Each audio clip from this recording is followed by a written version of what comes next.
think that we're just holding on to something. The hunger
What's up, everybody? Welcome in, welcome in. Welcome to Underground Crypto. Shout out to everybody who is in the chat. Got to do that mic check today because it wasn't working. And where do I want to go? All right, mic check is official. So this is what we're going to be talking about today. Before we even get to the crypto bubbles, everybody, I want to say, what is Blockspace? Let's raise that crypto IQ. I hope everybody's excited for another exciting show. And I probably need to turn this music down a little bit, right? So I hope everybody's ready for another exciting show. We're going to be talking about Blockspace. It is actually, Blockspace is the fundamental product every blockchain sells. Each blockchain produces blocks, and each block has a limited amount of space inside of it. That limited space is called block space. It's the space inside a block. I hope everybody understands. Hope everybody gets it. Hope everybody's having a good time out there in the world, wherever you may be. That is the wrong thing. I want to move me, not the whole frame. And this chat was already bumping. I appreciate everybody being here and making that chat move. Man, it helps bring people in. We got Melissa. She says, come join us for some serious deep dive into crypto tonight. And please don't forget to smash the like button. I might have added smash there. And subscribe to the channel. I absolutely concur. And I would love it if you would hit that like button. It sends more people in. And before the stream even goes live, if you come across it in your feed, hit that notify me button. That tells YouTube that you're coming back and you want to watch this, and that greatly helps as well. Also, let's keep that chat rolling. Put a 111 in the chat if you are going to have a great time on the stream tonight, or if you anticipate having a great time on the stream tonight, I should say. So somebody just put, well, Camsta just put in the Discord, link to the Discord in the chat, also in the description, that Floki is doing some numbers. So we will definitely take a look at that in just a moment. I do have some, bought like, I don't even know, like $10 worth of it, like last cycle. So who knows what that thing is doing.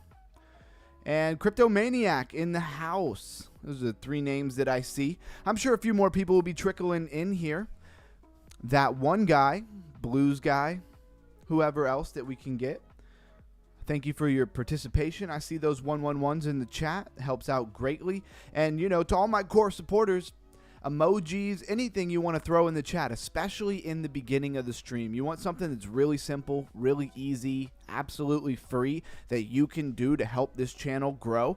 And, you know, throughout the whole stream, of course, but most particularly in probably the first 15-20 minutes of the stream. If you could keep the chat going, hit those emojis and things like that, put a 111, whatever, it greatly helps. But enough of that, right? Because that's not what we're here for. Let's talk about the market. First of all, right this second, let's see. I'm just bouncing around a little bit here. I'm changing the way that the show begins, right? So we're going to touch on what we're going over. That is Blockspace. Hope everybody's ready to raise that crypto IQ. Bitcoin is 92,464. Who out there has been trading the last couple of days? Anybody catch some of those great trades with the lifer yesterday and today? I haven't been trading personally. I've also got some capital that I'd like to deploy. Nothing crazy. Man, if you weren't here yesterday, we had a lot of fun. We went to Stake and we, you know, used our free dollar of the day. And yeah, we ended up running up to about 50 bucks. The minimum that I can take out in XRP, because when you change the currency in Stake, it changes the limit, you know, of what the minimum is you can cash out on. So we cashed out on $45 and we bought ourselves a bag of Clanker. Clanker having like 1 million in max supply. So I'm excited about it. Hope everybody else is excited about that opportunity. Check out the description. You might find something that'll take you over there. And you could try that too. If you don't live in America, maybe you need to use a VPN. I don't know. I've never tried to do that because I live in America. All right, let's roll into this. Starknet. Who else likes the idea of that, right? A free bag, free $45 bag of some crypto. How often can we get it? Let's find out. We're going to do the research on that. Starknet up 17%. We will move on. 21 cents to 26 cents. Doesn't look huge in the numbers, but that is 17.1%. We got Zcash coming in at 11.8%. This is on the daily. FET. I'm glad to see FET doing something, just because I do hold some from a long time ago. Near Protocol, MemeX, Hyper Network. This AB is kind of our biggest down. And remember, this is in our top 1 to 100, right? So this goes from 0.0079, super close to 0.008, and drops all the way down to 0.0062, so a very low 0.006, right? And let's move to 200, 101 to 200. See what's going on here. Grass having a nice move. I got to check on Grass. I've been mining Grass for a long time. There's a link to Grass in the description. You know, click on the description and you will see a link to Grass. I've been mining it forever. It's free. They give you Grass rewards. At some point, they're supposed to, it's like it goes in cycles, like almost like quarters. It's supposed to, I think, kick you in some actual Grass tokens, but I haven't redeemed them yet, right? It's hard to stay on top of everything I'm doing all the time. I got to check into that, see if they finally put out those rewards. But if that's something you're interested into, just letting them use your extra bandwidth when you're not using it, you know, AI needs resources. So what's up, Underground and Team Garden Warrior in the house? Appreciate you being here. We got Blues Guy rolling in. Love that in the house. Hola, beautiful Underground community and family. It's great to see you all. Gratitude, peeps, and happiness. I do have the chat over here on my phone. If you're wondering what I'm kind of looking at off to the side here, that's what it is. So ZK, Zora, SPX. What is this? Buildion. This is... I know that it's in the World Liberty Finance ecosystem. I thought it was a stablecoin, but they must have a stablecoin, right? But it's all about promoting the World Liberty Finance ecosystem, right? Fartcoin coming back. Haven't heard that in a while. Soon still getting hammered, down 20 cents. Was one of the big runners last week. Of course, I'm paying attention to what's up. Zora. What is Zora at nowadays? It's at 5 cents. Okay. Market cap, there it is. 240. I'm slowly getting more and more used to crypto bubbles, right? Anybody else out there use crypto bubbles? Drop a 111 in the chat if you use crypto bubbles, right? But drop a 222 in the chat if you didn't use it before you started coming into the stream, right? And if there's something else that you are using because we use it on the stream, maybe it's Crypto Bubbles Volume 2, maybe it's CoinGecko, maybe it's Crypto Rank, maybe it's Panzer Dogs, then let us know in the chat what that is.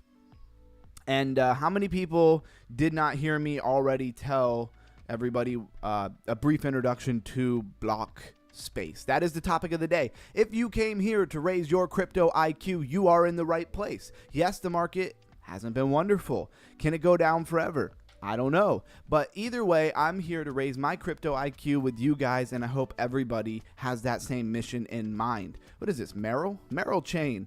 So this is really interesting, Merrill Chain. I've never bought the actual Merrill Chain, but one of the games that I like to play, we played a couple of times.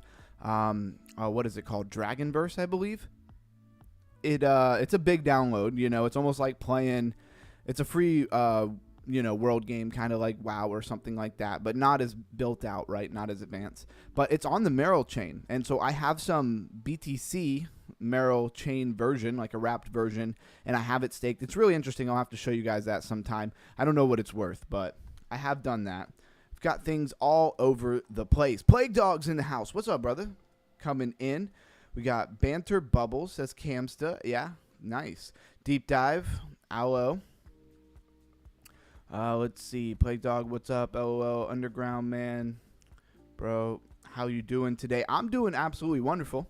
I had to run around and, buy a brand new dryer because last night at like 1:30 in the morning, my dryer decided to just break. That was fun.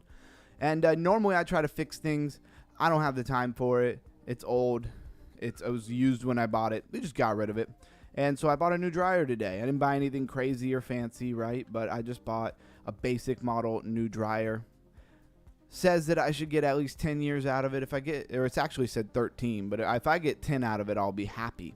So I said, if you've ever, who's ever had to take the the plug off of your washer or your dryer and change it, you know, because they don't come with one, the basic models anyway. So that's what I've been doing not most of the day. It took me like 30 minutes before the stream. But anyways, that was one of my hiccups. I had to go pick it up and run around. All right. I thought I saw another name in the chat, but it's not a new person. So we have Useless coming in. Now we're at 201 to 300, right? So we have Useless Coin is up 9%. Rose, used to trade this thing all the time. Not me personally, I didn't. I might have traded it once or twice, but in the Lifer community, we've traded that thing a lot. You have Alchemist AI, and it's got 136 million in market cap. Then we have this Kite AI. It's always coming up.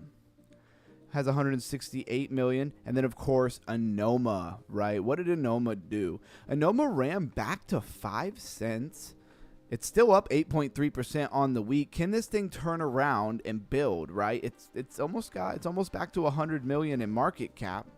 I like to see that. Turbo down, Deep Book down. Everybody pretty much knows that I love Deep Book. Hi, Grandma. Thank you for coming in. I always appreciate you coming to the stream. I had to buy a new washer and dryer too. Got them at Costco. They have good deals. You know, my wife took care of it because she's great with that kind of stuff. And she ordered it from Lowe's. I wonder if she checked Costco, though, because we shop at Costco all the time. I really hope she did. I'm so picky, I had to install them myself, though. Oh, yeah, Cryptomaniac. You know it. Like I said, between, you know, it's funny. Washers and dryers very much fall under both my handyman company and my moving company, because you move somebody's house, you're taking the washer and dryer with you, right? Normally, when I used to walk through a house to give a quote and they would say the washer and dryer staying, we have a new one at the new house, I'd be like, thank goodness, because I hate dealing with those things. You know, the little stops where you got to, you know, stop the water before you unscrew them on a washer. They break all the time. They get rusted out. This is not crypto, guys, and I do apologize, but yeah, that's life. Just talking about my life experience. I know why my hard drive's coming up. Let's talk about the price rundown. So that one guy is in the house, says blessings all. We love to see that name come through the chat. Bankroll, baby. Welcome in, welcome in. So BTC, 92,500 now. Not far from when we checked in a minute ago. Ethereum, 3,039. Come on, are they going to drag that thing under 3,000? I mean, if they've managed to drag Bitcoin down this far, probably. Is it over? Are we turning around? I don't know. I don't know, but we'll see how the market sentiment is as we roll along. XRP, $2.13. They're still dragging that down. That's for sure. Solana, 139. Doesn't look like the pain is over, everybody. It does not. So BNB, $907. That is. Tron, 28 cents. Dogecoin, 15.5 cents. Cardano, 46. They've been hammering Cardano as well. Can't wait to start seeing some recovery of these coins to make us at least feel good in the short term, right? Melissa says, hello all. And welcome in, welcome in. Let's keep that chat rolling as much as we can to draw in the new people. I was just saying, but I'm going to say it again because it's super important to me and also to the community. For the people who just rolling in, the most in the first 20, 30 minutes that we can keep that chat rolling, emojis, anything, the more we bring more people to the community. And who knows what great, very valuable people we might bring into the stream. Hyperliquid, $39.19. Chainlink, $13.58. Stella, XLM, 24 cents. Monero, $369. HBAR, 14.5 cents, a little over that. Avalanche, $14.31. And my SWE getting a little bit of a recovery, $1.63. Oh, man. I would love to see that thing come up a little bit more. ICP at $4.96. Everything's on sale, everybody. Everything is on sale. Let's take a look at that Fear and Greed Index. It says, I like that cult coin. Which one's the cult coin? Oh, Cardano. Is that what y'all are saying? Y'all are funny. Says Helen in the house, welcome back. Blues guy, that is my grandmother, so I appreciate you welcoming her back. No pain, no crypto gains. Yeah, that's how it goes. The weak hands do not stick around in this kind of market. Some of them are smart, even though they're weak hands, they sell. Weak hands by definition. It doesn't mean they're dumb necessarily, right? They get out and they get back in maybe. Some of them just run away forever, right? They come back by the top of the market. That's how it goes a lot of the time. So somehow I don't think Cardano is coming back, bro. It's a cult coin at this point. Hot take from Campsta. Does everybody feel like that? Does everybody agree that Cardano is a cult coin and that it's also not coming back? Raz Cranberry Sparkling Water from Costco. Mix that down with some coffee. Give me that edge and make sure my stomach is killing me halfway through the stream. So he says, 11, right? So yeah, Fear and Greed Index at 11. All this time I realized on CryptoRank that you can just click the Fear and Greed Index and it brings it up large and gives you, yesterday and the day before. That would have been a smart thing to do. Every day we're getting better on the stream. Guys, this is still a new channel. Who doesn't know that? I mean, I hope you know that. This is still a new channel. We're still building and we are still, trying to make the stream better and better. I'm trying to make it as relevant as possible. Now I'm trying not to bury the topic of the day, right? People come, maybe they're not used to being here and they want to hear about topic of the day. And then I bury it really far.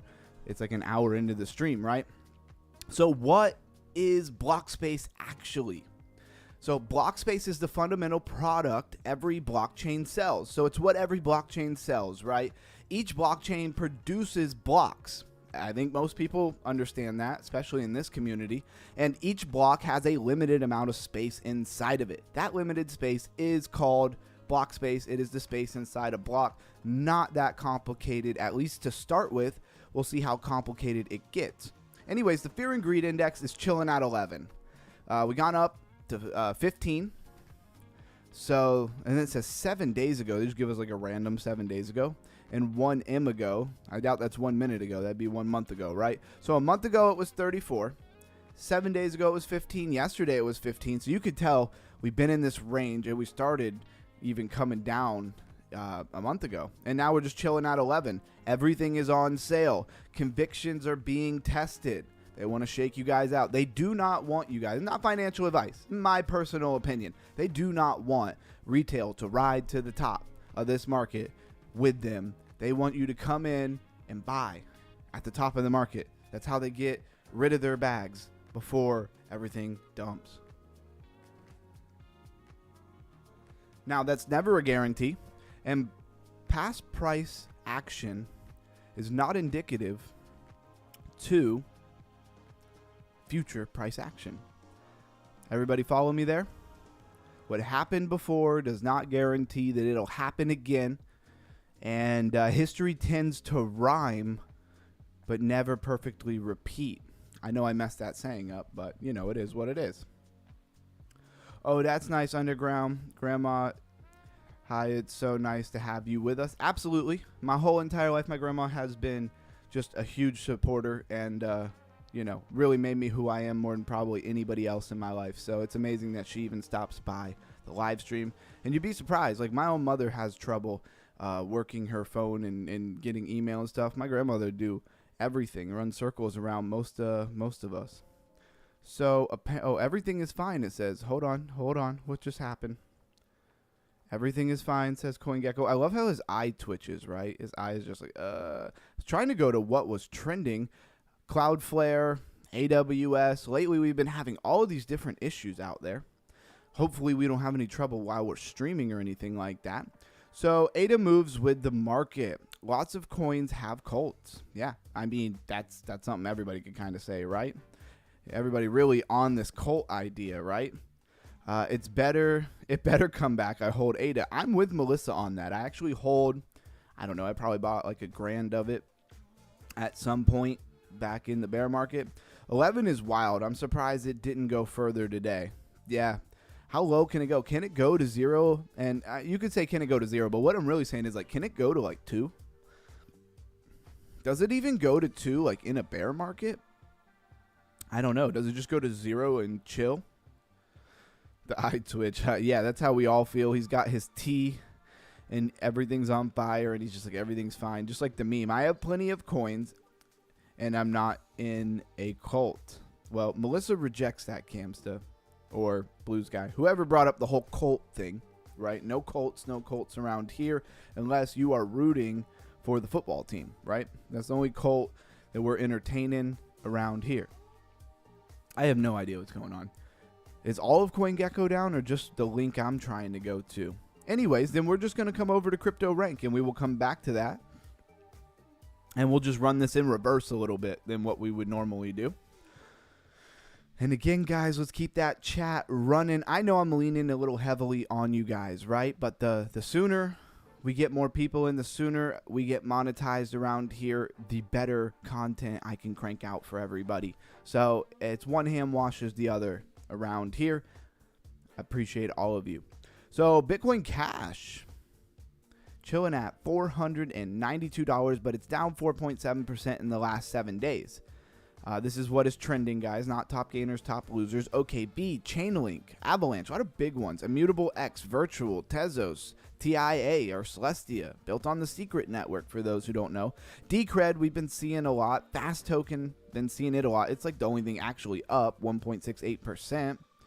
Anything that we don't recognize. USD1, that's World Liberty Finance, right? Pretty sure it is. Quant, Polkadot, Kaspa. Kaspa at least being trending is a good sign. What is Kaspa nowadays? 4 cents. Yikes. I wonder if Lifer sold Kaspa. I don't know. I think he held it. I think he held Kaspa, right? Monad, Alora. So here we get into some more newer ones, right? Alora, Plank Network, Piverse, Aztec. We've been over those. Datagram. I haven't seen this GAIB. That's our new one for the day. Self Protocol. We'll go over that. And there's still new stuff coming out, right? There is still new stuff being cranked out even when the market is terrible, which is really surprising because who really wants to launch a coin while the market is terrible, excitement is down? That's got to hurt you overall, right? Sounds like someone in a like-minded, overly religious group of overzealous people living in a community blocked off from the rest of the world might say. Just kidding. Oh, oof. Calm down, Camsta.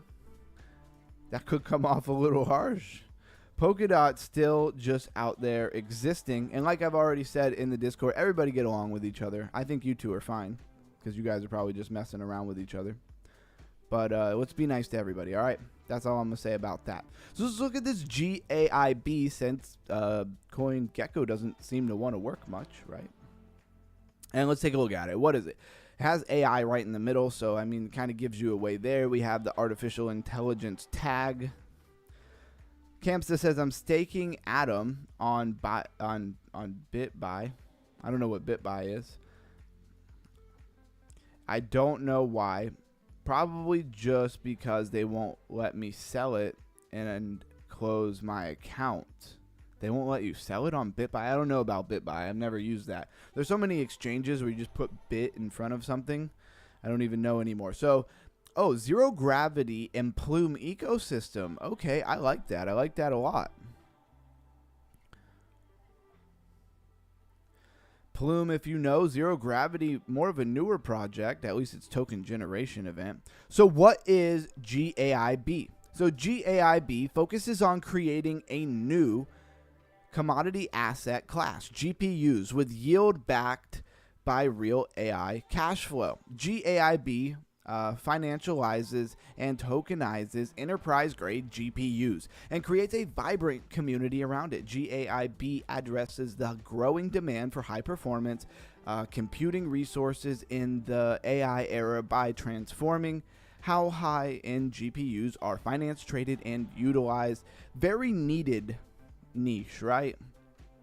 It's really hard to oversell how needed resources are for AI. I say it often, but keep that in your mind, because if there's real AI resources needed and projects are providing, then we can understand with that crypto IQ how the money is flowing into the project, aka money is there in the project for marketing, to fulfill promises, to keep growing, to not go under, not go bankrupt in the bull market, all that kind of stuff.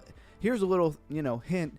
AI is still gonna need resources in the bear market. AI might not really care if Bitcoin's up or down if they provide a crucial value and people are using them in some manner, some way. Obviously, they're all built for different things. Why did I click that again? Market cap of this is 33.19 million. Let's see what we're talking about on the token generation. It's on the 1 minute, so couldn't have been around all that long, right? Well, price action doesn't look horrible. You can tell a lot by the first couple of days of a project. So right here it says November 19th, 2025. Right now it is at about 16 cents. So, what does this normally look like? It comes out, high spike, right? Crashes usually, 786 or lower in your Fibonacci's if you know them. This did not do this. This is mostly gone sideways. Let's draw a little range here. Let's do a little channel. It does look like it's imming out, right? So first let's draw a little channel here. Don't do a ton of TA here, but we'll do a little bit, right? So you kind of have this, or really you could probably move that, make it a little tighter. It's a little more like that. But at the same time, you do have to acknowledge this big I don't know why it's waving like that. Anyways, we'll move on from that. I don't want to spend too much time on that. So what do we got going on here? I'd prefer my projects drop in the bear market, get fair value off its use case versus euphoric spending. Yeah, Plague Dogs, I agree with you. I honestly would like to see them launch into the heating up of the bull market, right? So like real early on in the bull market would be well timed. But what even is a bull and a bear market anymore if you don't have the 4-year cycles? If the 4-year cycle doesn't turn out to be true, we're all going to be looking at bear and bull markets a lot different. People are going to be a lot less confident in their buys and their sells. A lot of people have relied on that 4-year cycle for a long time, and I know that they want to mess with it, but I don't know why the big dogs would really want to give up that 4-year cycle. There's so many things to it. I don't know if I want to go down that rabbit hole right now with you guys. I kind of do. Where, having the 4-year cycle and everybody very aware of the 4-year cycle gives you such a good ability to mess with people.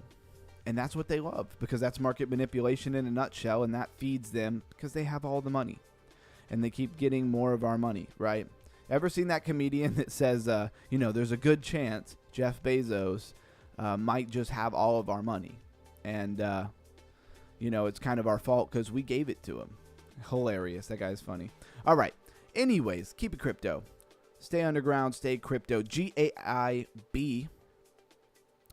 I don't know what this thing is, but it is so like pixely low quality. It's driving me nuts. So robotics equal yield. AI infrastructure equals yield. Computation or compute equals yield. So again, we're talking resources. I just got done saying how resources are super important. So that's the professionality, well done website there. Yeah, Melissa, exactly. I love it. Other people are starting to become overcritical. I was going to say website snobs, but that sounds harsh. I don't like the way that sounds. I know I am, for sure. I have no problem with that. But we're starting to become very critical of websites, right? It does look rather simple. I don't know if that's what they were going for, but this whole little coin thing is so low quality looking. And you're talking about resources, and you're talking about AI, which is, cutting edge tech, or at least that's what we're being sold it is. Why would you put something so low grade? I digress. Let's not talk about that anymore because I will just go on and on. Bringing the AI infrastructure economy on chain. Join AID and SAID for real AI yield, right? So get the AI dollar. I really just want to click on that for a minute. So we moved from the Web 2 to the Web 3. You are accessing the server from the United States. I understand that I am in the United States. Thank you very much. In case I, bump my head on the way in and I don't know where I'm from. It probably said a lot more than that. I'll give them credit. So Web3, you connect your wallet. Continue with the wallet. So you could use MetaMask and things. Rabby. I remember somebody bringing up Rabby, and I really meant to go deep dive it, and I never did. Never did. They all look the same to me, says that one guy. Most of the time. Financial websites, like financial, bridges, liquidity, swaps, and stuff, a lot of them do look the same. I'm not going to lie. Sometimes it's fun to look at meme coin websites. I found that out when I used to do a lot of my pre-recorded reviews. Because when you do pre-recorded views of very financial products, man, it gets a little boring. I'd be recording them. I'd be like, I know the time retention on this video is going to be terrible, but I love educating myself and also other people if that's possible. So it's very hard not to make the video anyways. This got portfolio. Let's go to the dashboard. It's where you can see what you stake. I really was looking for some APYs. Do we got some APYs around here? Let's go to stake. All right, so this APY is not given. That's a shame. I think that's something most people really want to know. Current APY is -%. Is that a real thing? Is that because I don't have a wallet connected? I don't know. So Spice Season 2. I don't know what Spice is. Reminds me of a movie or a video game, right? They got Spice. Selling and buying Spice. Anyways, I'm going to move on from this. It's AI resources, guys. They're selling GPU and computation to things like robotics and many other things. And let's see if CoinGecko is finally working yet. We'll come back to that.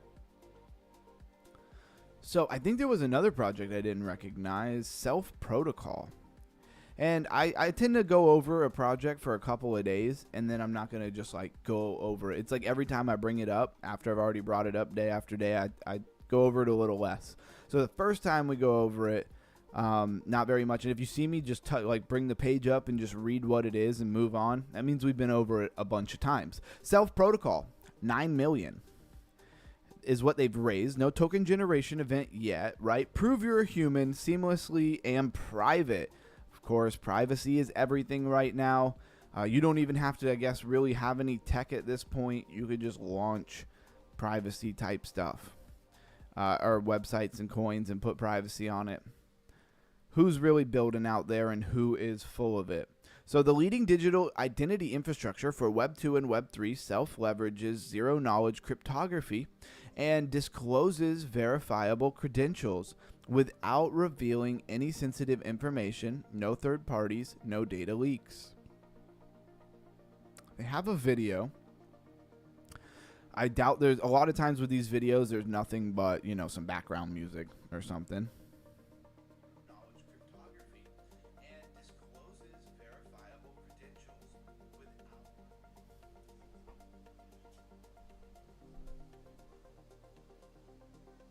Yeah, he needs more coffee. That's why CoinGecko website is messing up right now. That's pretty funny. Where's the music? Is the music really too low?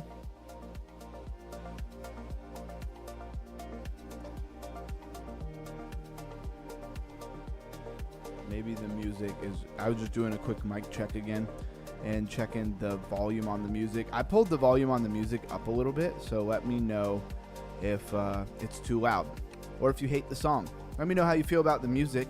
How's the mic? Is the mic too loud? Does it need to come down a little bit? Let me know, guys. So Google Cloud partnership announcement. So there's a Google Cloud announcement of a partnership here.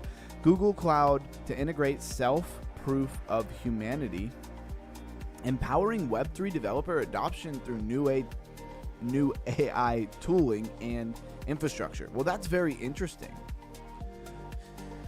If they've gotten the eye of Cloudflare, Google Cloud, not Cloudflare, but Google Cloud, and has about 9 million in a seed round, I think they'd have a little bit more, to be honest with you, if they had that kind of attention.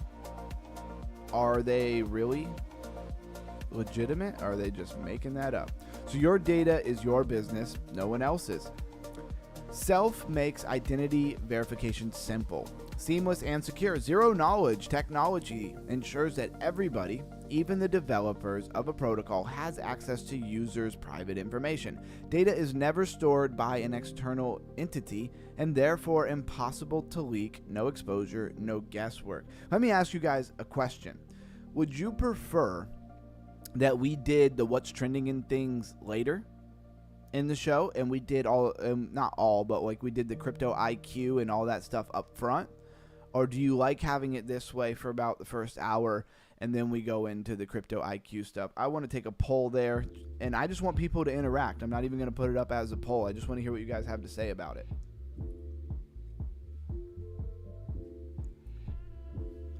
Because when people do the poll, it's like I don't really know who said what or who feels what way. We could all use more coffee. Sleep is for the weak. Exactly. Cousin of death. Then I guess I'm weak because I'm tired and sleepy right now. No fun at work today. Sorry to hear that, Melissa. We have all had those days at work for sure. Prove humanity with ease. So this is about identification, right? This is about ZK proof rollups. This is about privacy. Those are our categories. Those are our niches and narratives. Oh, wow. Yeah, CoinGecko's gone. I guess it's never coming back again. Wow, that's crazy. There has been so many issues out there with stuff right now. You really start to learn what websites use, like what backend support. AWS, Cloudflare, you have Alibaba Cloud, all kinds of different stuff. Kids in work tire me out, says Crypto Maniac. Yeah, don't they? Hey, don't forget significant others. Not always in a mean way, but they always have a million things they want you to do. And that's also tiring on top of kids in work. So rip CoinGecko. I know that one guy. What is going on? Did we lose CoinGecko? I'm sure they'll have it back up soon. So Aztec, one that we talked about the other day. It's new on our radar, so I want to make sure you guys know about it. 52.3 million. I was really surprised at how much money that they had raised. I thought that was kind of indicative to how much attention is on this project, right? And then I also thought it was wild how much they had on their Twitter. There it is. And they even have a YouTube, so that's pretty interesting as well. So Aztec is a private world coin, a L2, bringing programmable privacy to Ethereum. So they're all about Ethereum. They have 200,000 followers. I thought it was crazy that they have 6,000 posts up here. That's a lot of posts. Might as well follow them. They have a lot of attention, so why not? Let's see what our notification is about. Kinzo, like my post. All right. Follow me over on Twitter if you don't already. It is very hard to grow on Twitter, I'll tell you that much. Unless you really just want to shill like nonsense, that's what everybody does nowadays. They're just like, the bear market's in, crypto's dead, and then I guess they get a ton of reaction out of it. Just seems so cheesy to me. I can't stand it. I'm all for garnishing attention, but that just doesn't seem like the right way to do it. I think most people would agree with it, but at the same time, there's just too many plebs and bots and people who interact with it. As long as it's cooking on the algorithm, they're going to keep doing it. Privacy is a problem, and we read through this. I thought it was really interesting that they kind of gave what the problem is, but then they came up with a solution, and that is to have privacy in the programmability in different layers, so it's not black and white, right? It's not rather transparent or private. You can build it to be combinations of both, depending on what your product is, depending on what you're building. I thought that was a really good solution to that problem, and it is a private ZK rollup on Ethereum. Who was it today? Oh, somebody just put it in the thing. It was Vitalik saying that in 4 years,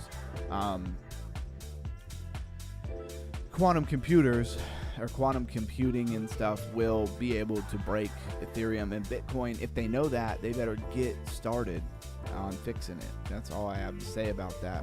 It says, I like the music. What is even on? What song's on right now? Okay. Gotta make sure that is one. Yeah, that I've actually already saved that song before. Man, still no CoinGecko. That really hurts us. We use CoinGecko a lot. Anyways, we don't have to have CoinGecko. We can move on to our top gainers, top losers right here on Crypto Rank. So here we go. Tensor is 223 million. It's an NFT. It says the category. It's up 98% in the last 24 hours. It's only at about 8 cents.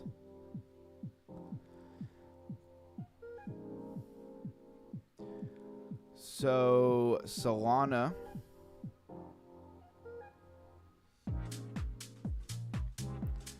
Tensor in the charts. Let's go to the weekly. I just want to see how far back this thing goes. Wow. Yeah, it did have a big pop today, but it goes back to 08, the 8th of April 2024, and it is down like almost to where it came out. It didn't dip under where it came out, but man, it bounced right off of that support. You could almost draw a line right there, right? And run it up. Yeah, I mean, it bounced right there. I mean, it had to bounce, right? Or the project's dead. If you go under like what you came out at, is it over at that point? Seems like a good point to be out, honestly.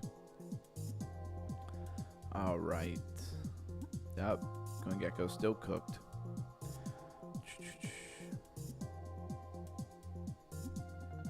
So what is Tensor? Is a Solana-centric NFT trading platform. I keep wanting to think of BitTensor, but it's not. 27.4 million in market cap. Let's go to their website. Should be at least somewhat cool, right? If it's all about NFTs. And these are people generating NFT collections. I mean,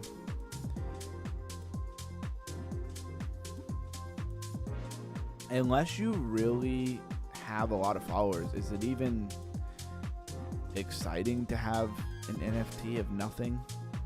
So light, whatever that's for. Okay, got it. Go away. So it says it's for Star Atlas, right? If you know what Star Atlas is, I think it's the same project.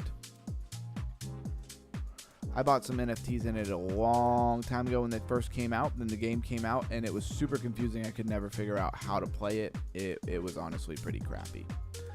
So hopefully they get better there. Pokemon Mystery Packs promo for Tensor. Is that? But are they legitimate? Because if they're not real Pokemon, who knows? They might get sued in the future. Just because we're in a new space doesn't mean that they're going to allow, people to just use copyrighted stuff. They'll find a way. And I'm just looking at the projects here. Nothing looks all that exciting. It seems like anybody can throw these projects up. The NFTs better be cheap, because otherwise, what's the point in holding them unless you really know the project? So that's what Tensor is. It did finally bounce. I don't know what drove it to almost extinction. Probably the NFT market itself. GigaChad. I remember covering GigaChad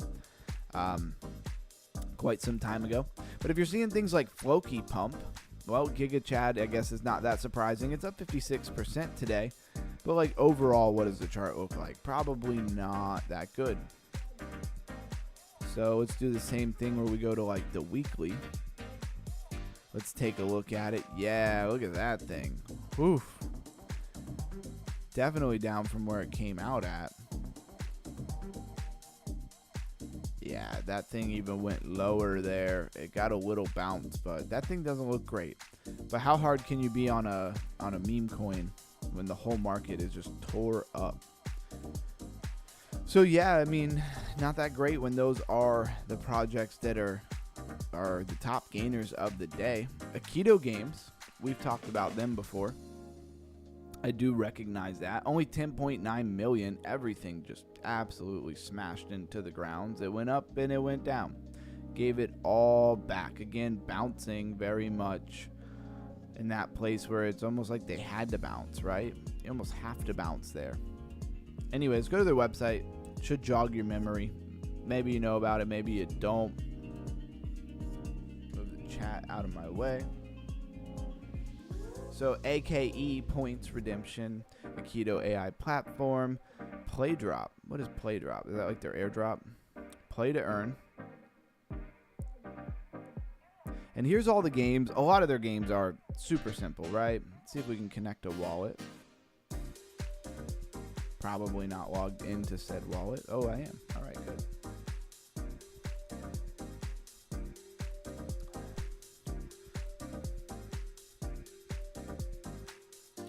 kind of want to demonstrate how simple these games are.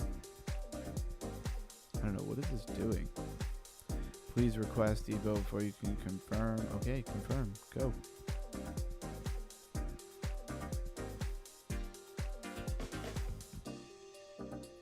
I don't know what its deal is here. Looks like maybe they use the same thing that CoinGecko uses in the background because it's not letting me do anything.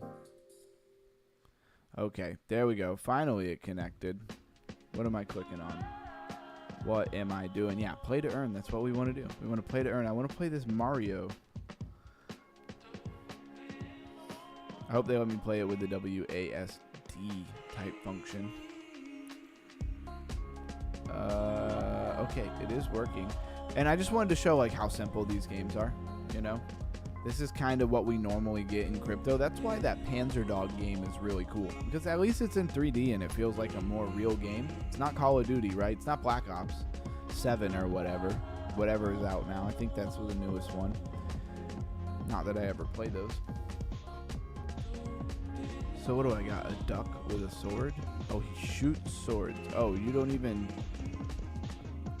It's so funny too because like I think the last time we played a game, it's just like it's rinse and repeat, right? So it's like quick change the background, the character, and its weapon and whatever, but like they're all the same.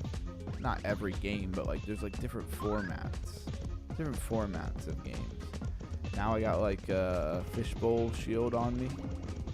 Do I ever upgrade? Oh, I do. Let's upgrade speed because speed seems kind of important.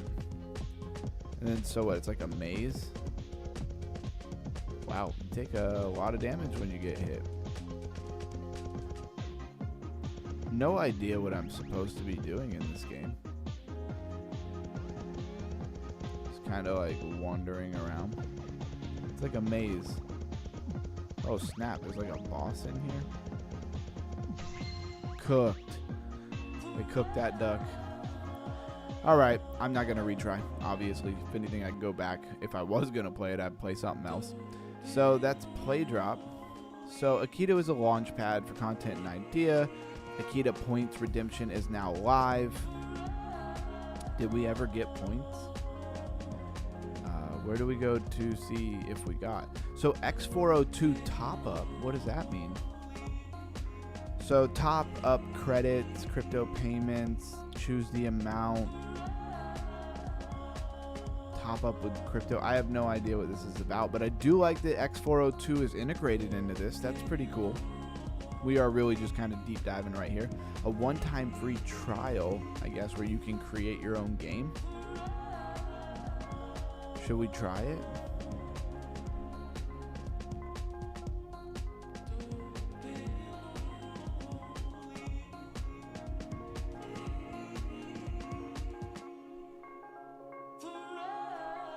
Now you can see that I can't spell very well with one hand. So what do I want to say? I want an adventure game in underground crypto city. Do they let you do that? You are now ready for creating and publishing. Go ahead. All right, successfully. Go to, oh, you're being generated. My works. It's pretty dope if we got our own game, right? If somehow I could like plug it. If I could like plug it into our Discord so everybody could play it like in the Discord, that'd be pretty fire.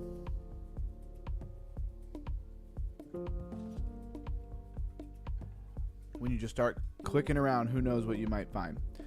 Games being generated, that might just take a minute for sure. Dang, still no CoinGecko. Who thinks tonight we might get another free bag of crypto, right? May we maybe get another free bag of crypto? Is it possible? We got 250 that we're going to be rolling with. Still nothing. Is this doing anything? It says it's still generating. So with that being said, we'll go ahead and keep moving on. I think it's an interesting project. I think that the games are a little simple though. Looks Rare is another one. I think most people know what Looks Rare is. Maybe you do. Who doesn't know what Looks Rare is?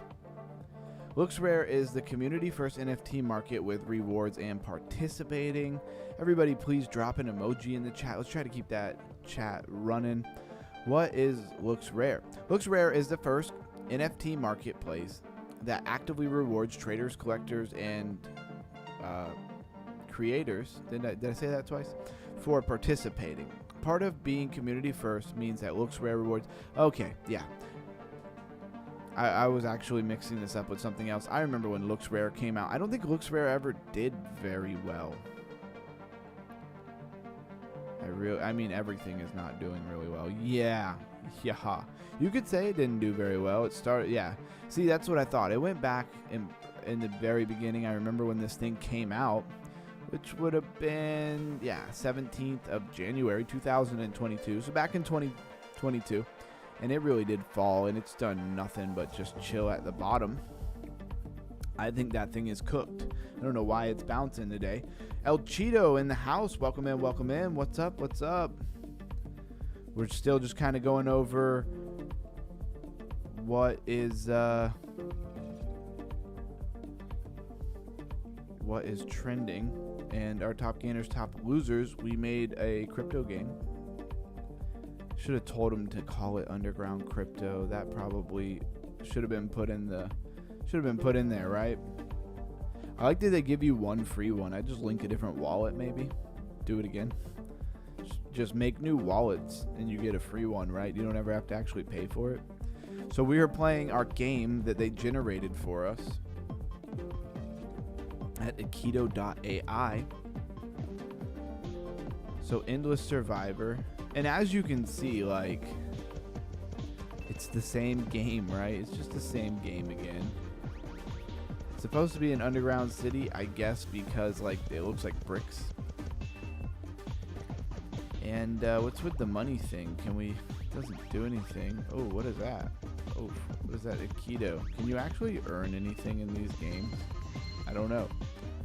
So, more weapon damage. That's what you really need. Otherwise, they start really, oh, it's like way tighter and harder to get around. Very much harder to get around here. Is this our community game now? Doesn't look that fun. Oh snap! I am stuck. Can I get out of here? Ooh, it seems there's a coin over here. Fire rate up. Man, I am trapped. Super trapped. This is hilarious. I mean, this seems like such a low budget game. I mean, it's cool that they like made it and generated it for us. But if you don't have any, like, this is what happens with AI though. It's like if you don't have like any originality though, and it's kind of like, oh yeah, we're getting hit. I'm stuck.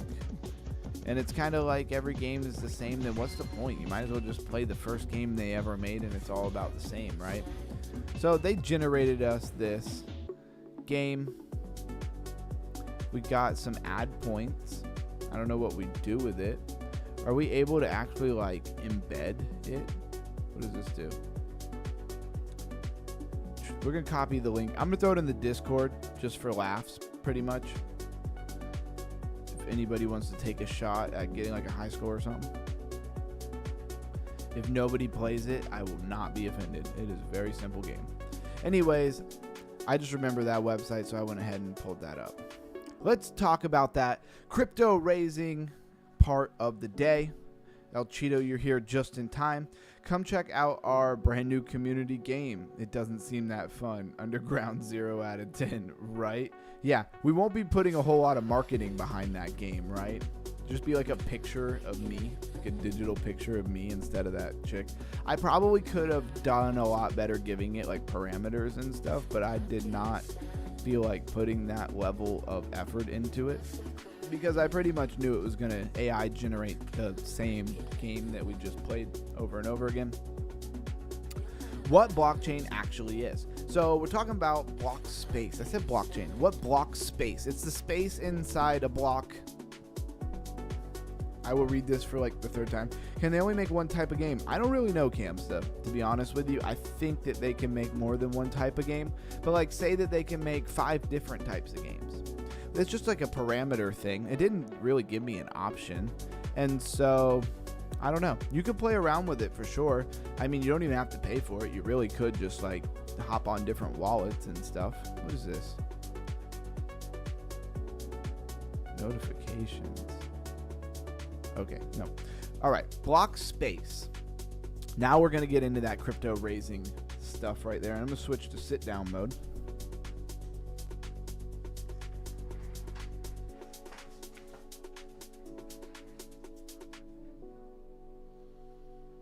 Man, I don't know what my wife is cooking, but it smells great. Let me switch the camera over and we will move on. Wow, that's probably not what I want. Window capture. Bang, bang, bang. All right.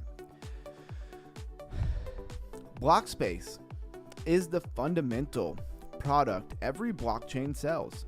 Each blockchain produces blocks, and each block has limited amounts of space inside of it.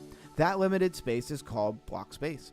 Every action on the blockchain, a transaction, a contract call, an NFT mint, a roll-up, posting data, is competing for that limited space. So there's only so much space inside a block.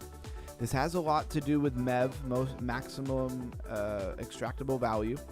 It's the same idea, but we're going in a different direction with what we're talking about here. And I don't think I heard it or saw anybody really give me much of an answer as far as, do we do the what's trending first, or do we go right into the crypto IQ at the beginning of the stream and get into that later? I'm not sure. So every action on a blockchain, oh, that's part we just read. So block space is a scarce, finite, and in constant demand. This is what gives blockchain economies economic value. Same thing, economies, economic. A chain does not sell tokens. It sells block inclusion. So when someone pays a gas fee, what they're really doing is buying a piece of block space inside a specific block at a specific time. Yeah. I mean, does everybody, this is relatively simple. Does everybody kind of understand what we're saying here? Trending is a good intro. I thought so too. I agree, El Cheeto. I'm glad that somebody answered me. My only thought is that when new people watch this video after we're no longer live, if they're looking for more like actual information, are they going to realize that it's like an hour into the video? Maybe I need to start saying it, like I'll tease it in the beginning and then I'll say it so that they'll know to like skip an hour in or something like that. It would really be smart to put those tags in the, where you can click and it takes you right to it. Anyways, I digress. Why Blockspace is the real economy behind crypto. So they're saying Blockspace is the real economy. Blockchains are not companies. They're not databases. They're markets. And the commodity they trade is block space. So, I mean, this is information you probably know, but have you ever really thought about it like this? So the price of gas is determined by supply and the demand for block space. More demand, higher gas, higher revenue for the network of validators set. Less demand, lower gas, block space is cheap. This means a blockchain's economic health can be measured by, and let's see, somebody just posted, oh, it's Camsta. So what I would do, not financial advice, is the teaser about the topic, ask some questions that will hook people, then go to the top gainers and come back to the topic, answer those questions later. Or like a 5-minute intro into trenders, then bam, into the deep dive. I think that's kind of what Camsta was saying, right? Check trending an hour or so in. All right, so both of you kind of seem like you were echoing kind of the same idea there. Yeah, so like a 5-minute intro into trenders, and then bam, into the deep dive. I say, okay, We'll try that out tomorrow. We'll go ahead and try that out tomorrow. So here where they're talking about the health of a blockchain, this could be a little bit of some sauce to keep in the back of your mind whenever you're dealing with different blockchains. So how much block space is being bought? Who's buying it? What is being built that requires more block space? How competitive the block space market is. And you would tell a lot of this stuff by how high the fees are and things, right? Block space is the fundamental foundation that everything else is everything else in crypto depends on. I don't know why I could not read that. Then it gives you a list: DeFi, NFTs, gaming, L2, rollups, data posting, bridges, oracles, and stable coins. Every one of these systems inside block space and competes for it. They all exist inside the block space. That makes sense. So Camsta sipping what I'm sipping. Yeah, you guys really kind of said the same thing, and that kind of tells me that it's probably a good direction to try that out. So we're going to try that out tomorrow. And it'll probably take me a few go arounds to really execute it well to where we find what we're going to do. Why block space is scarce and why that matters. So we're moving along here. We covered basics, and now we're going to get a little bit more intricate. A blockchain cannot produce infinite block space. Block production is bound by its time, gas limits, hardware limits, and network propagation speeds. If block gets too big, nodes fall behind, latency increases, forks become more common, operators centralize. So block space must remain limited to keep the chain secure and decentralized. Because block space is scarce, it has real economic value. Is everybody really following this? Drop a 555 in the chat, right? If this is making sense to you, and drop a 111 if it's making absolutely no sense to you and you have no idea what we're talking about. This scarcity makes blockchain security possible and creates the economic incentives for miners or validators to exist. Without block space scarcity, the entire system collapses. So how users compete in the block space market. Every block is essentially an auction. I keep messing up every word. What is going on right now? I need to hit this drink. I do apologize. Just be like that some days. Users bid for block space using gas fees. The blockchain sorts transactions by its highest fee first, the lower fees, and then everything else goes into the mempool. So this is a little bit more, this all kind of goes hand in hand if you've been paying attention when we talk about MEV and things of that nature, which I thought was a super interesting thing to go over when we did it. So the highest fees go first, right? And then lower fees after that, and everything else that's like even lower than the lower fees, people who are really just trying to like pay nothing for a transaction, they go into the mempool. Now remember, every blockchain is going to be set up slightly different, how they actually orchestrate. And that is kind of the evolution of the technology that is blockchain. When demand is high, gas auctions become competitive. Swaps, MEV bots, liquidations, NFT mints, rollups, posting data, all fight for that limited block space. That's why the fees go up. This is why fees spike during major events. More market participants are bidding for the same fixed amount of block space. Scarcity in a nutshell. Digital scarcity. Blockchain and blocks create literal digital scarcity. Why block space markets are different on every chain. Every chain has its own block space design. Here's how they differ. Ethereum, small blocks, higher security. Block space is premium. Rollups pay to post proofs and data. Users pay for contract execution. MEV plays a huge role in the fee dynamics on Ethereum. But Solana has massive throughput per second, lower cost block space. So block space is cheaper, prioritizing throughput over modular separation. Block space markets behave more like bandwidth pricing. So it's a different model altogether. Avalanche, Cosmos, Dimension, and Polkadot app chains sell their own block space. Each chain has its own market, its own supply, and its own fee dynamics. This creates a multi-chain block space economy, thousands of local markets. Bitcoin itself, the the original, right? So you can kind of see what the original ethos was here. Block space limited to 1 megabyte per block. I was going to say per second. 1 megabyte per block. Demanded spikes during ordinals and inscriptions. So demand spikes during ordinals or inscriptions. Fees become extremely competitive during congestion. Every chain is selling the same thing, block space, but the flavor of block space differs massively on throughput, security, consensus mechanisms, technology, architecture, and data availability, another topic that we spent quite a bit of time on.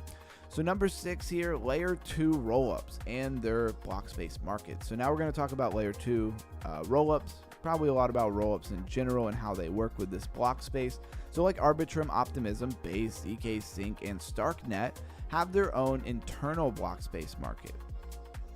So users buy L2 Blockspace, swap, bridge, mint, interact with dApps, play games, run bots. Then the L2s themselves must buy L1 Blockspace to publish their data. So this is very interesting. So the layer 2s come on, right? And they're doing the same thing on the layer 2 that is going on in the layer 1. Oh, the real Mr. J walking into the chat. That is what's up. I don't know what Camsta's saying. He's saying some crazy stuff in the chat. What's up, Mr. J? Thank you for being here. We are talking about Blockspace. Have you ever heard of it? So anyways, the layer 2s are doing, this is really interesting actually, if you get what's going on here. The layer 2s are buying, or they're selling, sorry, the layer 2s are selling block space, just like the layer 1 does. And then they have to come, they're like a middleman, right? And then they have to come and they have to buy block space themselves to get that data on the chain to make it real, right? This creates a layered block space economy. L2 buys L1 block space. L2s buy block space on Ethereum by paying for call data, blobs, or full rollup proofs. This is very interesting. Do you know what call data is? Do you know what blobs are? So users buy L2 block space. So that's French for to your health, my friends. Okay. Hey, now we know. Yeah, I like the topic already, says that one guy. It is a great topic. And what I loved about this topic when I was kind of going over it, or when I was found it, is that it's very much stuff that we understand and we know, we talk about, but they're talking about it in a totally different way, and they're talking about an aspect of it. It's not really the way we normally think about it, and it's more probably how developers think about it, to be honest with you. Block space. So users buy L2 block space.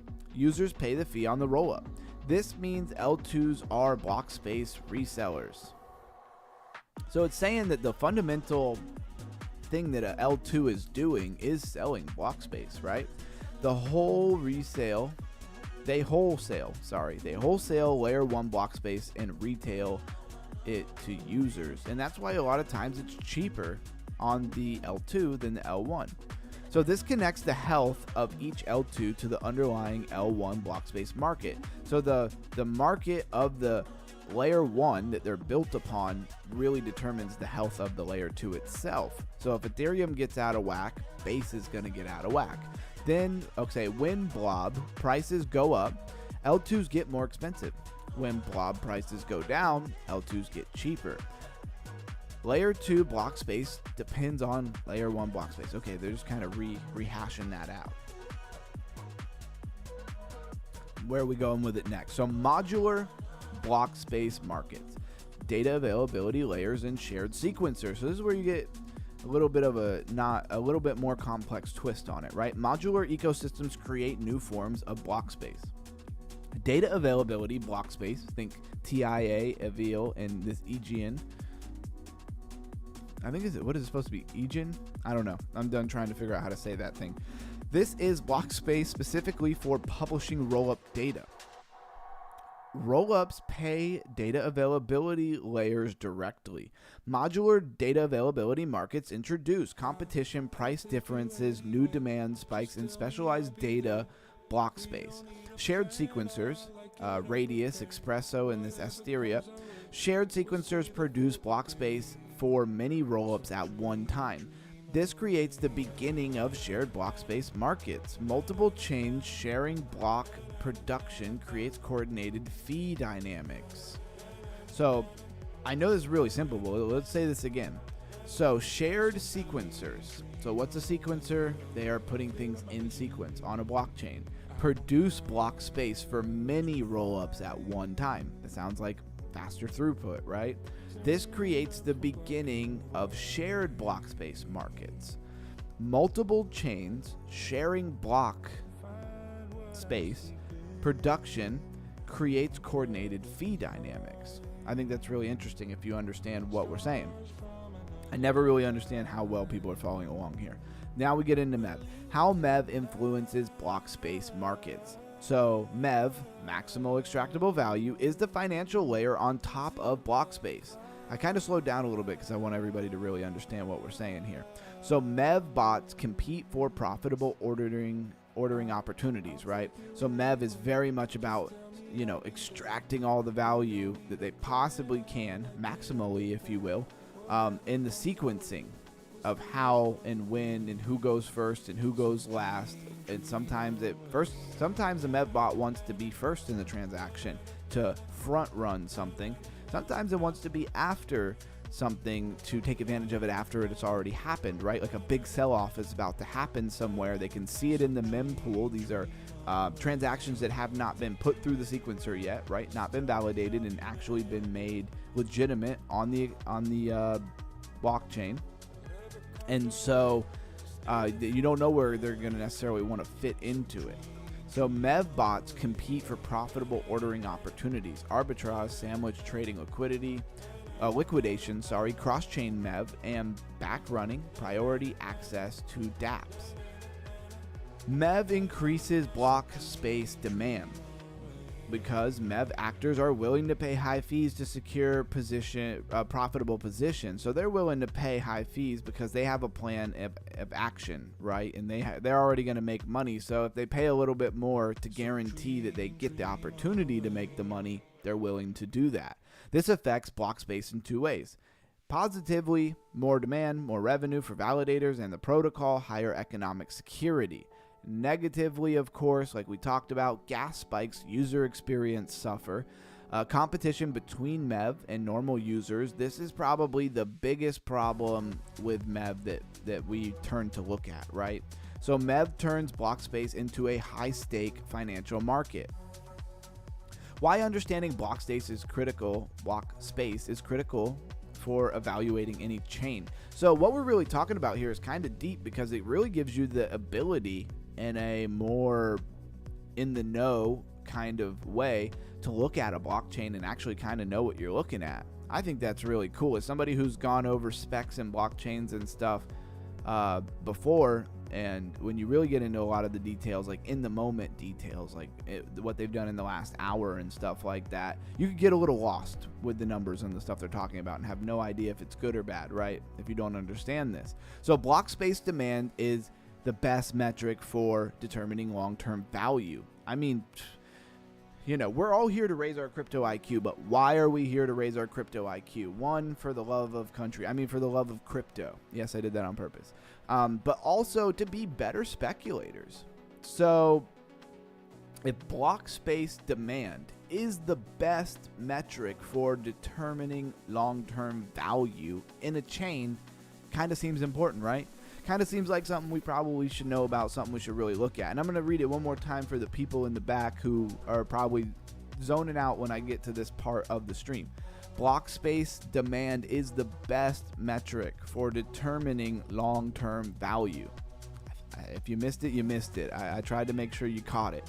A chain with real block space demand has high fee revenue, strong security budget, sustainable economics, real users, sticky developer ecosystems, and growing utility. So when everything is good, this is why it does well long term, because there's high fee revenue if you're involved in that part of it, strong security is super important, sustainable economics, real users, which is super important, and growing utility. of course, sticky developer ecosystems as well. That's probably for another day, another stream here. So a chain with low block space demand has inflation token pressure. Why would it be important if there's inflationary token pressure? Anybody want to throw that in the chat? Why would inflationary token pressure be a bad thing, and what would that do? Weak validator incentives, meaning not a lot of people are going to validate the chain, and if not a lot of people are going to validate the chain, security goes down. That's the next one, poor security, and then of course a poor long-term outlook. I think this is some real sauce. I really hope that people understand it. MEV, interesting, yeah. I mean, this plays a part in MEV, but this is almost understanding something deeper into how MEV is even able to work. Block space demand is the real signal behind all crypto activity. It tells you where builders are going, where users are going, where real economic activity is moving. Block space is the heartbeat of blockchain. So guarantee some sort of security. Yeah, if the block space market of a chain is really healthy, then you have security. When it gets really weak, that's when you don't have security no more, right? So Blockspace Markets will evolve into multi-layered interconnected systems. So this is the future of Blockspace, right? This is where we're going according to ChatGPT. Future developments include shared block space across chains, Blockspace futures markets. That would be really interesting. I don't know if that'll be a good thing or not. Have future markets based off of block space. Oh man, that sounds treacherous. I'd pay more for fees just on that. Yeah, really though. And think about it. Who has the highest fees in the game that everybody always complains about? I mean, here's the proof if you are doubting in any way, or you just want something that you know is true to really validate what's being said here. Who is the chain? Somebody put it in the chat. Somebody put in the chat what chain has the highest fees in crypto. Let's see if anybody can tell me which chain in crypto has the highest fees. This is not a hard one, guys. It's not a trick question.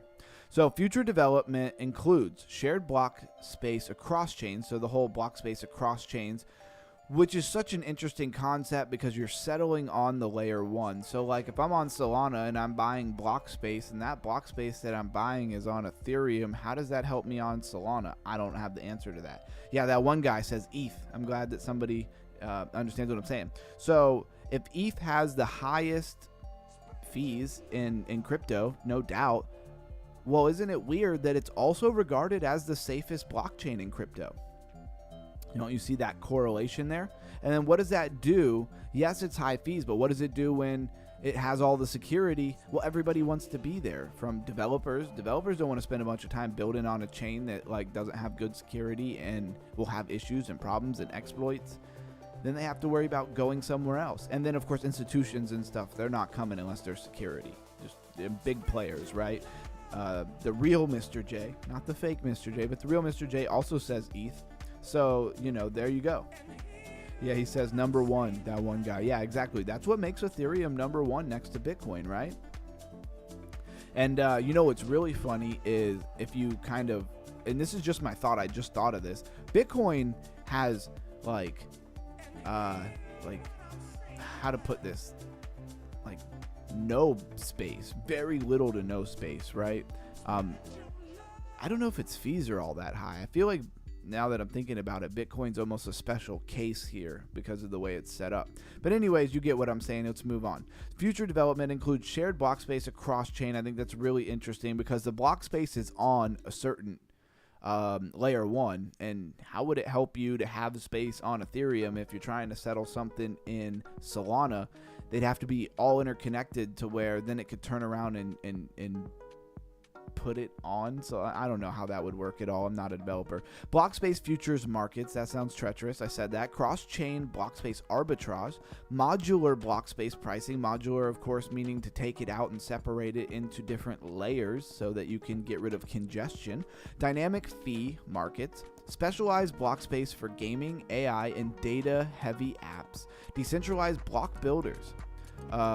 Commoditized Yeah, I said that right? Did I? I don't know. Never won any awards in English class, I'll tell you that much. Commoditize Blockspace Markets across ecosystems. And then I decide I'm going to read things live on the internet. Good move.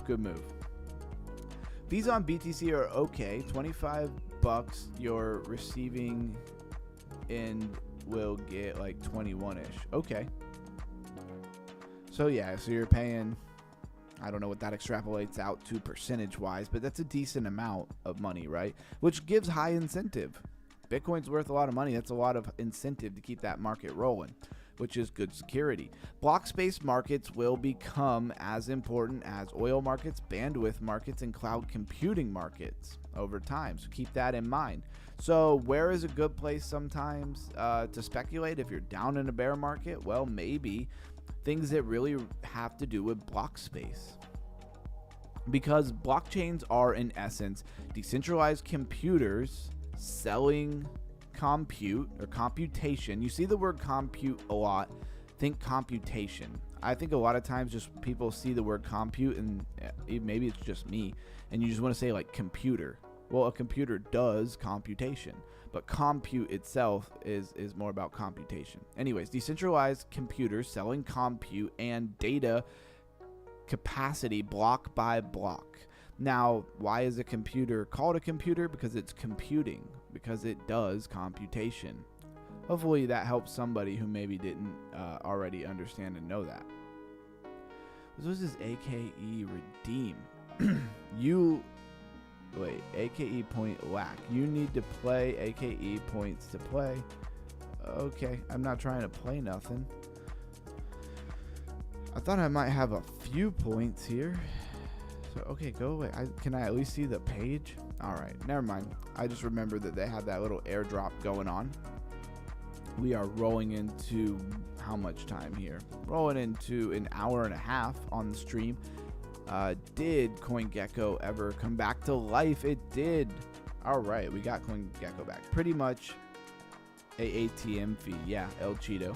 And that keeps people wanting to be a part of Bitcoin's network. That means it's going to be around in the future, right?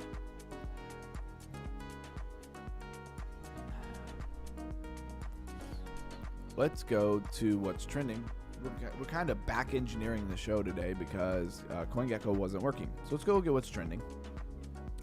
Firo, Adele. Anything else jump out at me? This GAIB, we've already taken a look at that. That's selling selling GPU. Sorry, had to step out and back. Hey, El Cheeto, my man. What's up, Blues Guy? We just did the crypto IQ raising event. I think you would have really liked it, Blues Guy. I thought it was really good. Maybe it's just me. Horizon. Somebody fill Blues Guy in on what he missed. It's hilarious. Somebody's like, I'm not typing all of that. Nothing to really report there in the trending. Let's go to top gainers, top losers, right? Giga Chad, bullish degen, and it's only up 7.5%. What did it just change or something? What's up with that? Can we be in order? Maybe. So weird. Why would bullish degen be here when it's only 7.5%? And the one under it is 28.7. I don't understand that at all. All right. Palladium Network.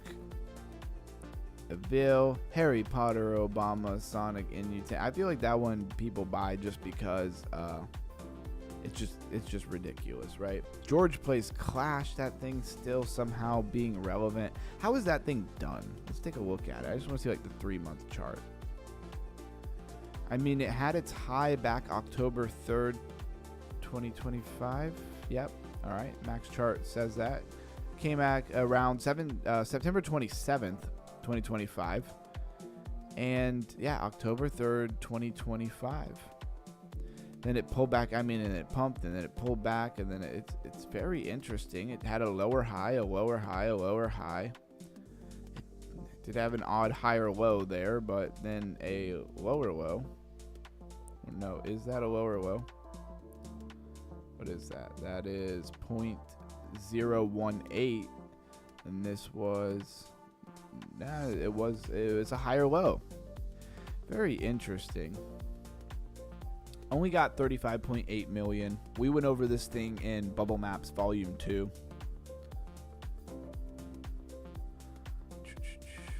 Very interesting. All right.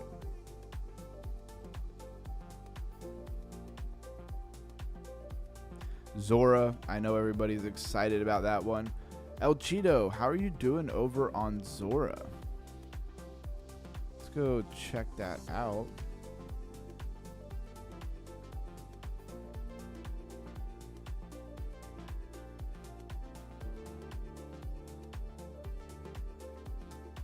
I have no idea who this guy is, but his camera quality looks really good. I thought he was like the Florida guy who makes tons of reels. I guess just shoot like a high quality video and you're good to go there. How do you view your friends on here? That's what I want to know. As you guys can, I'll show you my my profile here on Zora is still not really doing well. My posts are worth like 23 cents. Let's see, 27 cents. I just find it funny at this point. That one was worth 30 cents. That one's worth 0. For some reason, that one wasn't worthy. Oh, 42 cents, 42 cents, nothing, 43 cents. 43 cents is the best I got. Zora is chill, still posting, been earning rewards for every post. Have you been able to cash any of that type of stuff out? Have you made $1 off of it, or are you just kind of holding it and not worrying about that right now? How do I see like my friends though? People who I follow. Top new live Zora stars video. What's trending? Followers, others, subscriptions? Maybe no. Kind of would like to be able to look at people who I follow. It seems like it would make a lot of sense. I guess they don't have that function. Seems like a pretty basic function here. I forget what your name is on here. I know I like followed you for sure. All right. Yeah, I don't know. The more I mess with Zora, the more it just like, it seems very underwhelming, right? Let's look at MemeX. No cash out yet. I think you have to wait till you can sell off. Yeah, I guess so. And then what happens when you sell out of like a post? Like just other people own your post? I guess so. El Cheeto 93. I guess we'll pull it back up real quick. Take a look at it. He's Mr. Moneybags over there.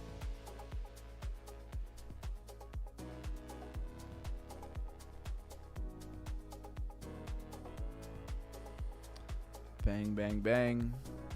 Still worth about the same as last time.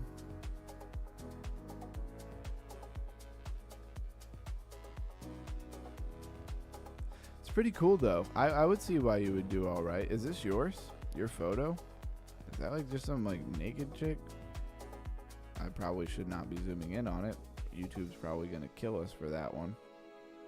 That would be all El Cheeto's fault. We get banned from YouTube.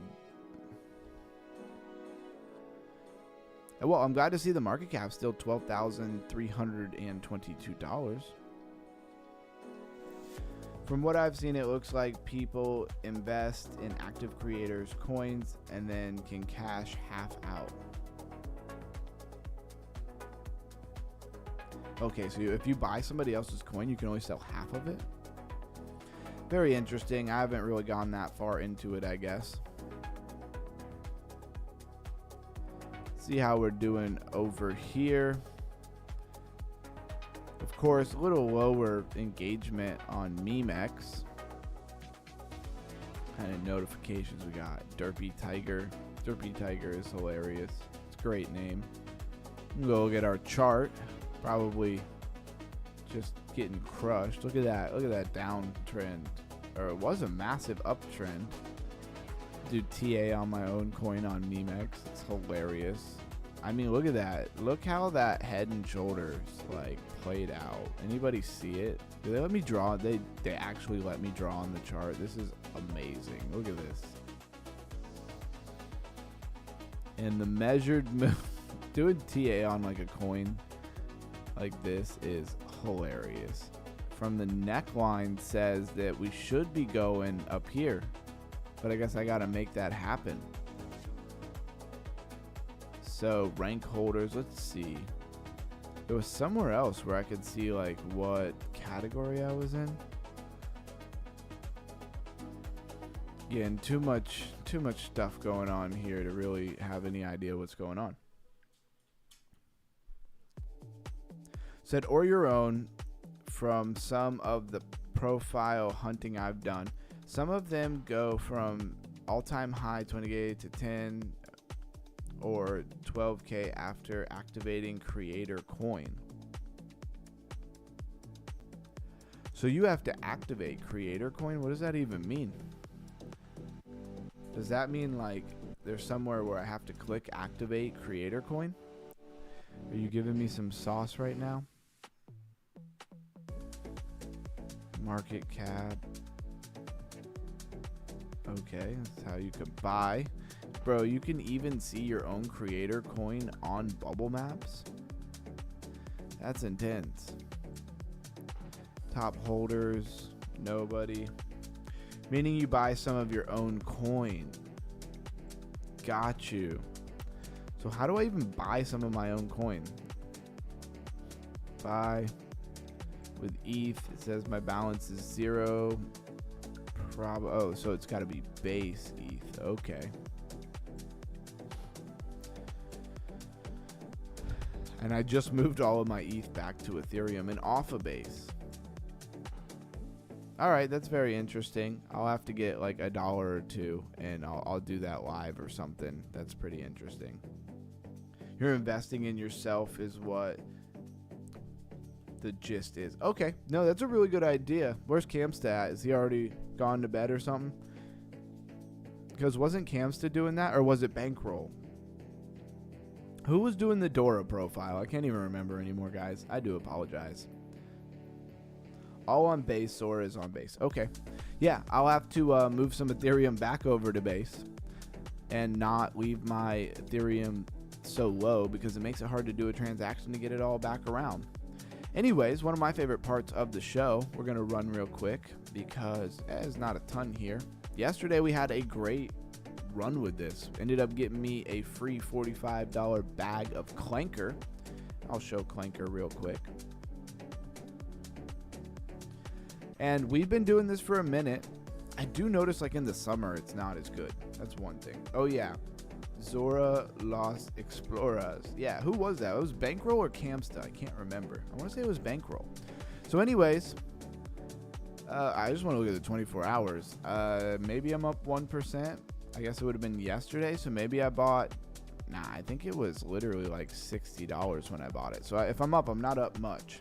I'm holding it on Coinbase. But it's just really awesome to finally show you guys that free dollar. Take you pretty far. I'm going to play the same game because why not? And when you're only getting $1 a day, you're playing 20-cent slots. That's 5 spins. I quit doing it even for a while because it got rid of my favorite games. I still can't believe that they got rid of my favorite game. They literally came out with a brand new version of my favorite game I used to hit so much on, was wild. And they came out with a brand new version of it and everything all updated, all kinds of different features and stuff. And then like 2-3 weeks later, they pulled it off of every platform. Mind you, I mess with like probably 6, 7, 8 different platforms here. And they pulled it from every platform. I was so mad about it. Anyways, that's neither here nor there. But you get 5 spins, right? A day. At least on here. A lot of the other projects give you, or I should say companies, they give you far less, right? All right, second base loaded. Can we get a little traction here? What was it, the Troy spins that got us started, or was it a decent hit? I'm not sure. Oh, look at those Ks. If we only would have got a K in the first column. Then again, of course, right after a day where you did really well, it's not crazy to think you might not do so hot. Give me a coin. So second and third base loaded. 2 on second, man. But we didn't get anything in the first column, so there's no guarantee here. Yeah, they cooked us on that one. And we're down to 56 cents. And that is a wrap. That's pretty much what I had a feeling the day was going to be after such a great day yesterday. We're talking about Friday. El Cheeto, I'll throw you in on this. Talking about Friday doing another hangout and spin kind of thing. So I think we could do that. If you're interested, zero pressure. Somebody brought it up and said they wanted to do it. It wasn't even, you know, me who brought it up. But I'll definitely throw down on it for sure. And we'll kill that. You can check out description if you're interested in that. And where do we want to go from there? I feel like we covered a lot. The market's sluggish. It's not super exciting right now. I could bring up TradingView for a second. Take a look at a chart. I'm so used to looking at charts that when we only look at, you know, CoinGecko numbers here, it's not as good in my mind as when we actually look at charts. Let's see. On the 1 hour, I guess the 1 hour will do.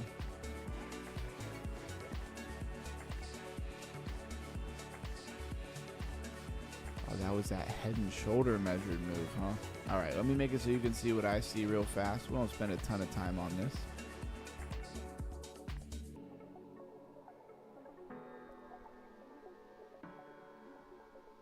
I haven't been looking at the charts a ton because I haven't been trading. Does YT allow for the spins again? Says the real Mr. J. Mr. J, I'm pretty convinced, I'm pretty sure that it was actually YT thought that I was underage doing the spins, if you feel me. It wasn't even about, or they thought I was promoting it maybe. And so, yeah, that we've been doing it the last couple of days. I mean, we probably did it for like an hour or more, hour and a half yesterday, and they didn't give me any problem. And we got a free bag of Clanker, so who could be mad about that? So yeah, Mr. J, that'll be back on the table. So you can see this. And the measured move was here. And that brought us down here. And then look how that line of that measured move was very much like kind of respected here as resistance once we got under it. Very interesting. And then now we're here, right? Maybe. It's not a TA channel, so I'm not really trying to impress you with my TA here. It's mostly wanted to look at it for my own representation, my own thoughts. What is going on? I keep hitting back and it's like not doing anything. Like maybe delete the lines that I drew. Sorry, I'm just talking out loud.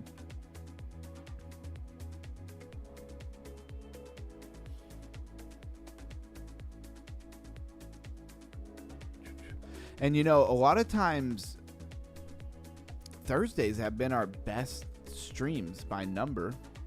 So, of course, it seems to be down today. It never surprises me when the market is kind of crappy that people don't want to watch crypto YouTube.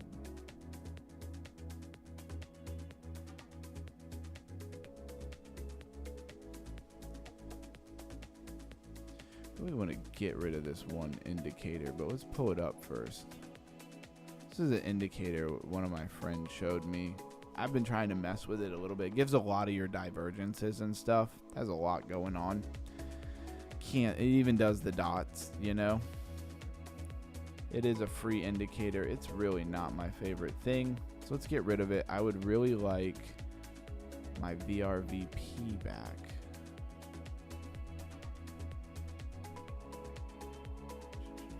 Yeah, from my favorites. There we go. Yeah, it messed up my row size. Anybody's wondering how Crypto Lifers always looks. It messed up my row size, but then it remembered my numbers, so that's weird. Or I remembered my colors. Let's roll into the 4-hour time frame here. Oof.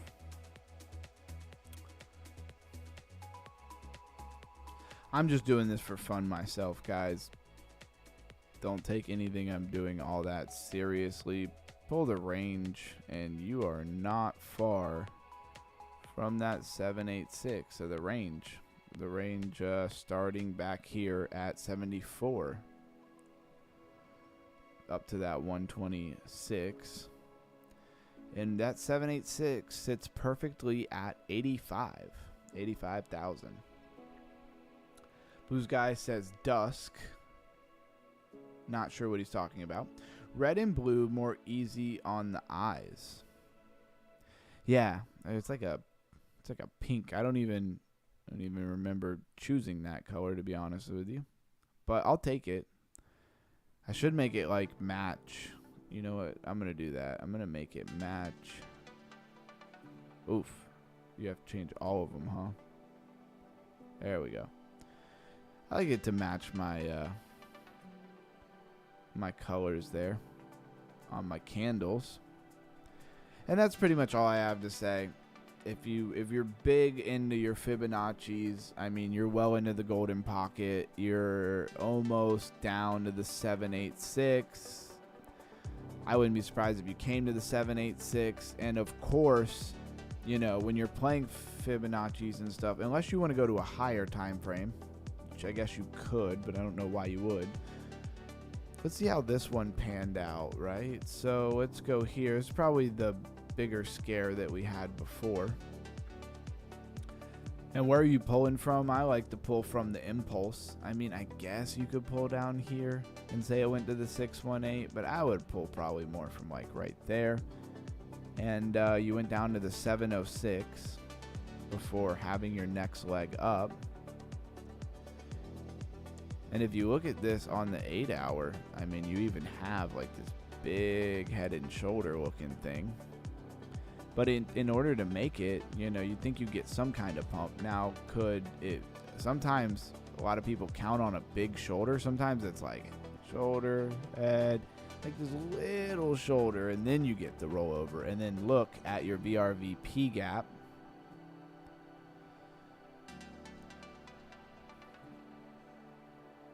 From where you are. Look how that high volume node lines up pretty darn. I mean, if you take, look at this, if you take the beginning of it, not the highest peak, but the kind of beginning of that highest node there, it is perfectly on the 786 line. And that's all I have to say about that. That's more TA than I normally ever do on the channel. Definitely don't make any decisions based off of what I'm saying, because I know nothing but the fact of my own ignorance, and this is not a TA channel. So keep all of that heavily in your mind with what I just said. YouTube. Where is... I have so many things open. Nope, not that one. This one? Yes, that's the one I want. All right, back to our normal program. It comes stock that color sometimes. How one guy says, I like the TA. Hey, I appreciate that. I like to pull a lot of my fibs, right? I won't name any names or anything like that, but I was sitting with the lifer one time. He was having an event at his house. Yeah, we had a few people over. I don't know why I'm including myself. He had a few people over. I was there. And one of the guys that was there, he had been doing really well in trading. And from what I gathered, what he was saying is he basically was just waiting for 786, between the 786 and the 706 retracements. And I believe on Bitcoin exclusively. And he was on higher time frames, like the hour or the 4 hour. And that's like all he was doing. And he said he was crushing it. And the market wasn't really all that exciting or fantastic back then either. We've had some pumps since then for sure. Yeah, not financial advice. Exactly. Blues Guy says privacy orientated chain protocol featuring segregated by Zalantine. You lost me there. Agreements to provide privacy. Oops, sorry for capital letters. Market cap 30 mil. Okay. Featuring segregated by Zalantine. What's the ticker? Blues Guy, what's the ticker of it? I'll take a look at it. Fibs work best on high time frames. Low time frames, they manipulate too hard. I would say that's true, but I've played a lot of them on the 1 minute and stuff, but it's a different thing. If you ever hear them talk about like Turtle Soup or the money printer model, the money printer model slaps pretty hard, and there's some parameters you got to look around. I'm not going to try to like teach it. That's Master Friend's thing, and I've gone over it a bunch. I don't know if I know it well enough to explain it. I don't know if I should. I respect Master Friend a lot. If you want that sauce, you'd have to go check it. But that money printer model is something else. I've hit it a few times for sure.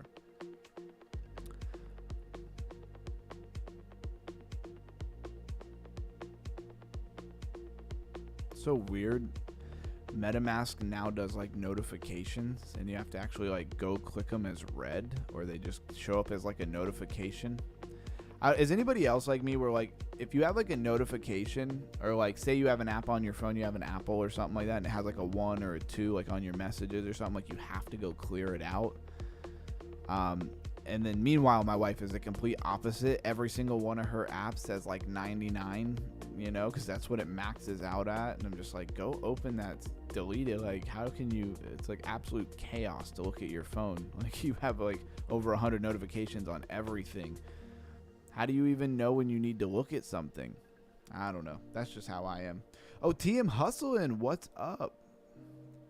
Says, what's up, G's? What's up, TM Hustlin'? We had a lot of fun yesterday. We just did the spins for today. It wasn't that exciting.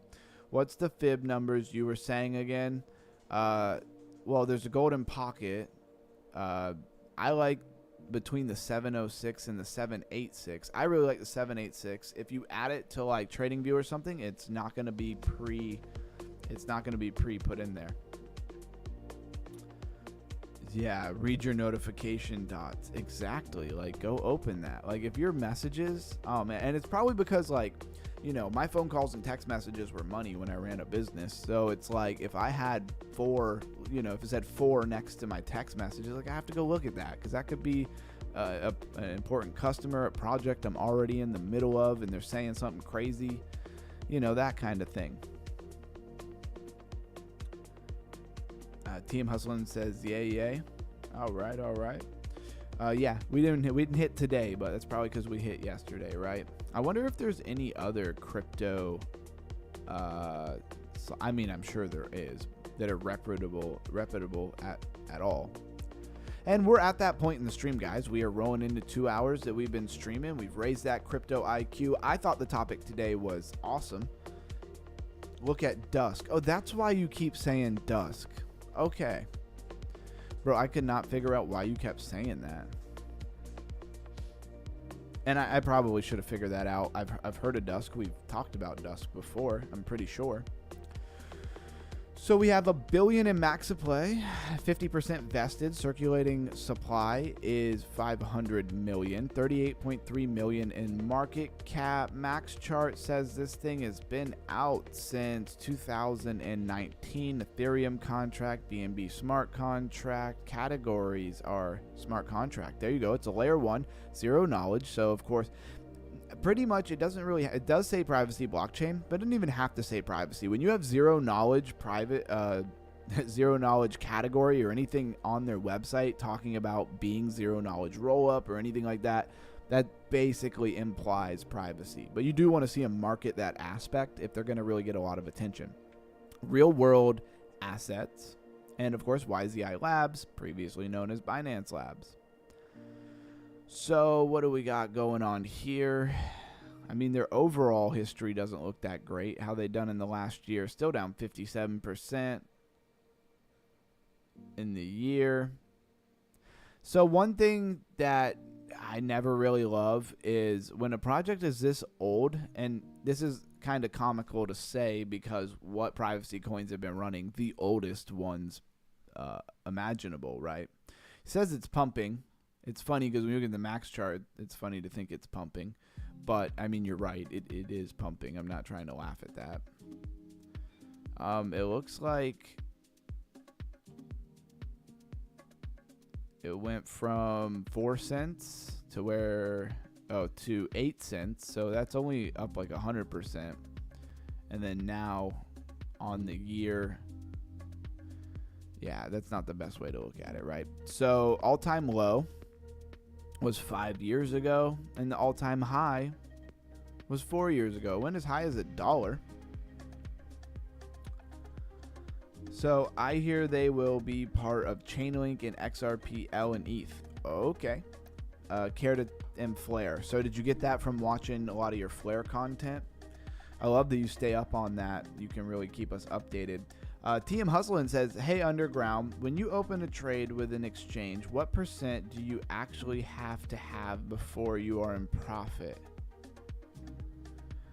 Let me read that again so I make sure I understand your question. So, hey, Underground, when you open a trade with an exchange, what percent do you actually have to have before you're in profit? I don't know if you're quizzing me or asking the question. But to me, to be in profit, you have to have more than the fees. Like, you know, if it says you're up, if your fees are like $3 or $4, you know, unrealized P&L kind of thing, and you're only up $2, like you're still underwater $1 or $2, right? So you got to get above those fees to actually be in profit. And some fees are better than others in exchange. I don't know if that's what you meant, but that's what I took that for. And Flare. Okay, cool. Thanks, Underground. I appreciate it. Yeah, absolutely. And if you have any other questions about that Blue Sky, just hit me up. You can always chat in the voice channel. So I say 100 is a good one. 50% and up, in my opinion, says El Cheeto. All right, am I misunderstanding his question? Maybe I'm being over literal here. Underground, when you open a trade with an exchange, what percent do you actually have to have before you are in profits? When that plus 50% notification hits, you're hilarious. He says, okay, yes, you got it. Thank you. Okay, so I did answer his question. I mean, it's great if you're up 50%, but you're technically El Cheeto. You're technically in profit before you hit 50%.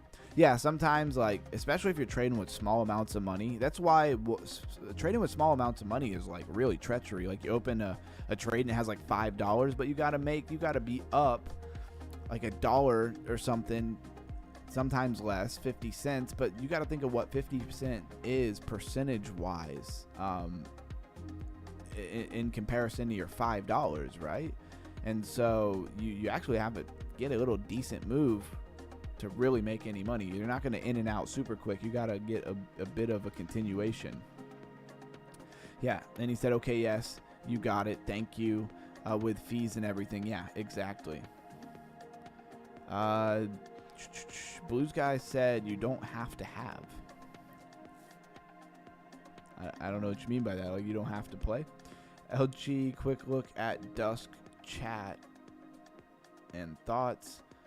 No, I'd put at least $50 to in margin. Okay. No, I'd put at least $50 to 100 for a decent margin. Yeah, exactly.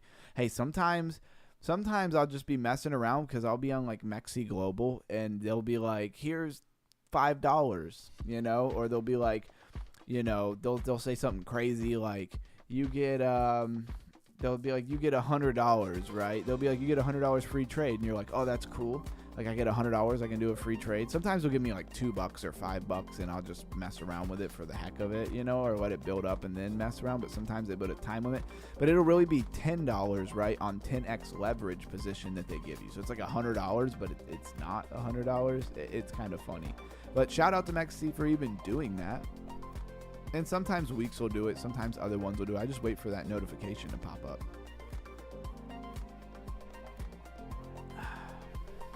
All right, I feel like I was doing something. We were talking about Dusk, right? Yeah, that's what we were doing. Let's go to Dusk Network. Why are my dogs going crazy? Can't imagine anybody's here. That'd be kind of crazy. It's 10:30 at night where I'm at. Regulated and decentralized finance. I don't even know if you can hear him barking. Mainnet Explorer. So regulated and decentralized finance.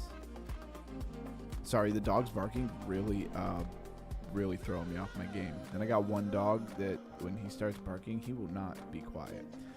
TM, good to see you guys back. Yeah, exactly. Dusk chat. 15-minute looks like it's flagging up. Is this thing called Dusk chat? What am I missing here, guys? Go check on the dogs. They'll be fine. My wife got them. Look for the 1 hour confirmation for a trend flip. They see something, and they probably do see something, but it's probably like, you know, a rabbit in the yard or something like that. Mainnet Explorer. So are they in Mainnet? I probably should have read the let's go to about. Story, news, careers. How about like about us? I want to hear about the team. Story. Our story. Okay. Learn about Dusk history and the exciting technology that we are working on. Get inspired by our developers and become involved. And please feel free to reach out through our contact form if you have any questions. Dusk is a layer 1 blockchain protocol capable of powering privacy-preserving smart contracts that satisfy business compliance criteria. The network is secured by succinct attestation, which is SA, a novel and fast proof-of-stake consensus protocol with settlement finality guarantees, an important requirement for financial use cases. So finality guarantees is an important requirement for financial use cases. That's very interesting. Makes sense, though. This opens up new opportunities for communities and organizations who are looking to embrace blockchain for their businesses and use it to address the inefficiencies of traditional finance. We envision a liberated financial industry that provides equal opportunity for organizations of all sizes to secure capital, trade assets, and access a full spectrum of financial services. We execute on this vision by advancing the first permissionless blockchain for the issuance, trading, and management of programmable digital assets that keep confidential information private and meets today's industry compliance standards. I think it's hilarious. There were way bigger words in all of that than what I was reading on ChatGPT earlier, and I feel like I did it way better. So we share knowledge, we change ourselves, we are dedicated to self-starters, and we are open and honest. Well, we'll take their word for it, right? We'll certainly take their word for it.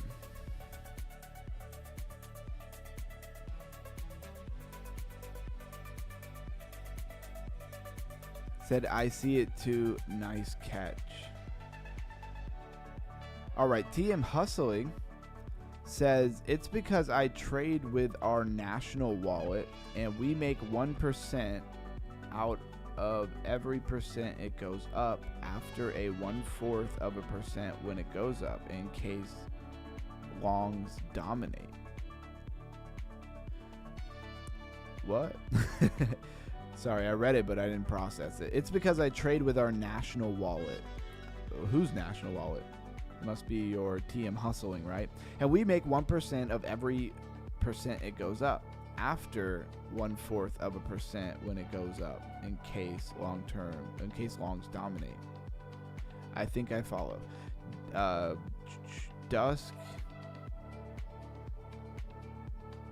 with CBDC and stable coins and EVM alongside with Cody and Ondo. Be utilized? I feel like there's a typo there.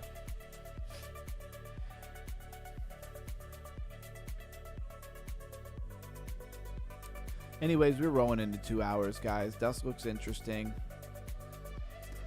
Let's take a look at the chart. Oh, we did take a look at the chart already. I mean, like, take a look at it more recently, like the month. Has had a nice pump, and it's starting to pump again. Kind of got this rounded. You could say you have a cup and handle there. Wish they'd let me draw on the chart. That would be better. And you got an uptrend on the 7-day. We'll, I guess, be keeping an eye on that. I like that it's privacy, and I like that it has big partnerships here.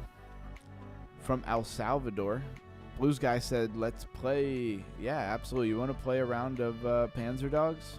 Or a couple. When I say one round, they're so short. I definitely mean a few.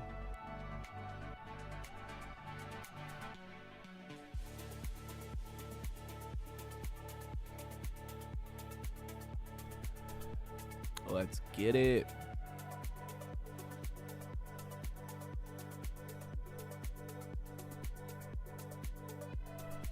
I'm gonna hit you with that invite whenever you can get there.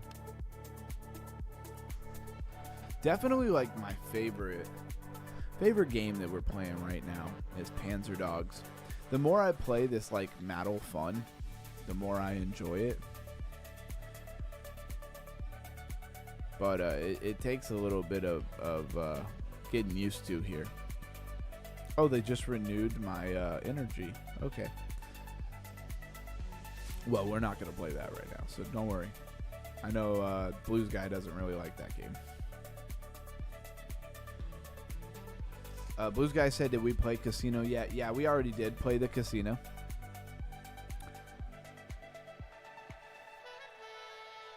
I only had like 250 in there, and probably because we hit yesterday, they didn't want to let us hit again, so I could have probably played a different game, but didn't seem worth it to go like try to find a whole new game to play for, I don't know, 250. Maybe I should have went and played like 5-cent spins. He said, let's play. Did we play Casino yet? All right, he's in. Maybe that's what you meant by let's play. Yeah, we had already done the Casino. And if anybody else would like to get in on Panzer Dogs, we do need one more for a full team. And apparently at some point they're going to be putting out like a competition where you can play, maybe earn. We would need another player so we don't get stuck with a rando. We want somebody who has some skill. But we don't really care if you do well, right? Got to catch on work. Thanks for the session on Blockspace. Very interesting and insightful topic. Thank you, Mr. J. Thank you for coming through. Have a great, I was going to say have a great night, but what I really mean is get caught up on that work and have a great day because it's daytime for you, I believe. And be blessed. And stay underground, stay crypto, right? And also, we'll see you in the next one. Trying to talk and play this game at the same time. Hilarious.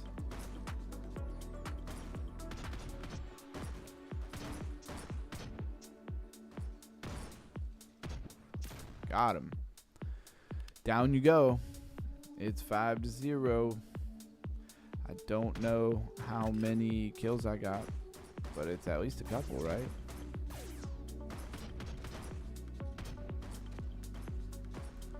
Oh, somebody stole my kill. I worked so hard for that kill. Oh, I got another one. We're up to 7. Game's over if we get 10. Didn't even notice that I got that laser. Anybody notice how I hit him with that laser, but it did nothing? I swear I hit him twice with that laser, and it didn't do any damage. Been noticing that. Well, that time, obviously, I didn't hit a thing.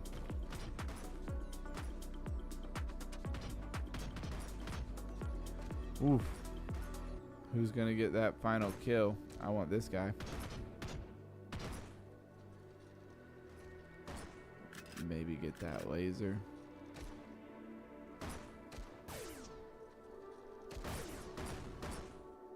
Wow. Guess I got killed on that one. Dusk looks like it's pumping.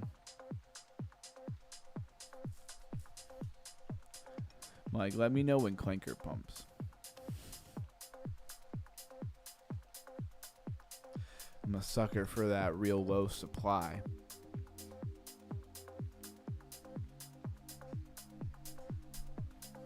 Man, I am so hungry.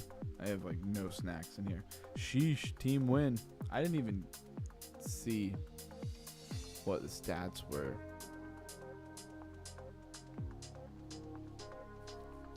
And apparently you can play this on mobile too. Obviously I'm playing on my computer here. Blue Sky ready up whenever you're ready. All right. Says I'll have to get this. This looks so dope. Yeah, we need another person. For sure. It's play.panzers.io. I never set up a wallet with it and they still let me play. You need to, when you download it, you got to play like 3 to 4 games. You got to get through the tutorial and then play. I think Camsta said that you had to get to like level 5, which obviously the first levels are pretty easy. It's like playing like 3 or 4 games. But you got to get to like level 5 first.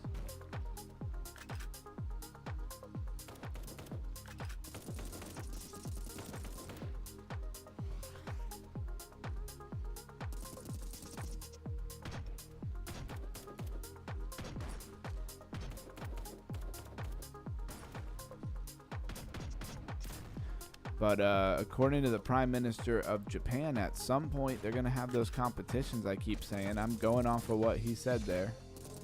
So hopefully that is true. And we'll need a good 3 people to make like a full team for ourselves, right?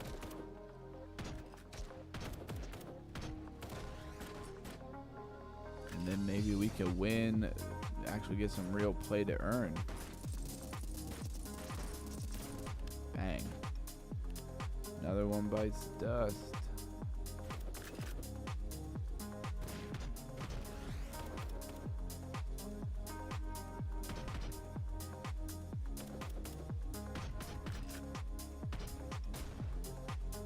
Gotcha. Took that health pack even though I didn't need it just so he couldn't have it. Blue's got you. I'll let you get that rocket. I ain't trying to be greedy. Bang. Looks like you blew yourself up with that rocket, brother.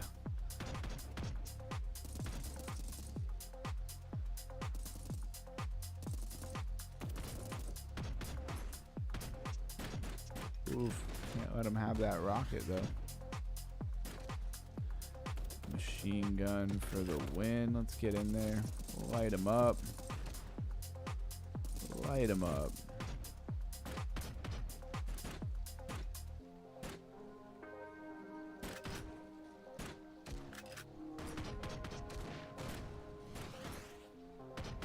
All right, one more kill. Oh, time's up.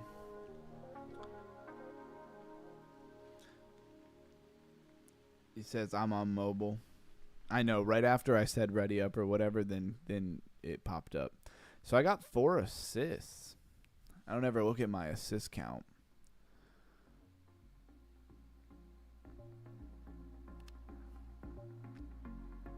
Just want to open boxes. Yes, I got enough to open a box. Only take but a second. Melon card border. What makes it melon? The color? Maybe Blue Sky went to open boxes too. I don't blame you. Next XP to unlock reward. That is taking way too long to load.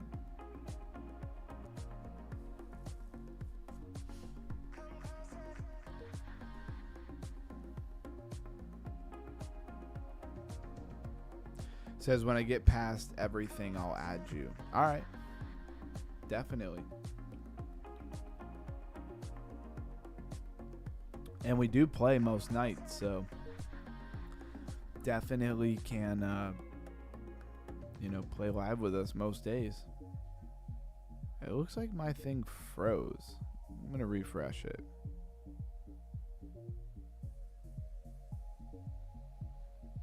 Cam still play with us a lot of times, but honestly, he goes to bed so early.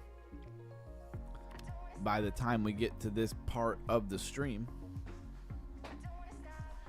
it'd definitely be a lot of fun for our Game 5 Fridays, which is coming up 2 days, and we'll be at Game 5 Friday. Sorry, Blues guy, I had to reload. Hopefully you're not in a match. Joined. I had froze out. Like, yeah, the tank slowly spins and stuff, so I definitely was frozen. And we'll launch another one as soon as you're ready up here.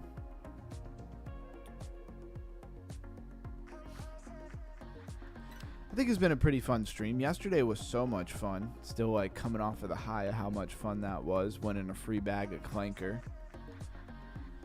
TM Hustlin says, have a good night, fellas. I have to run. Yeah, absolutely, brother. Thank you. And you have a good night as well. Glad to see you stop back by. I hope I see you again.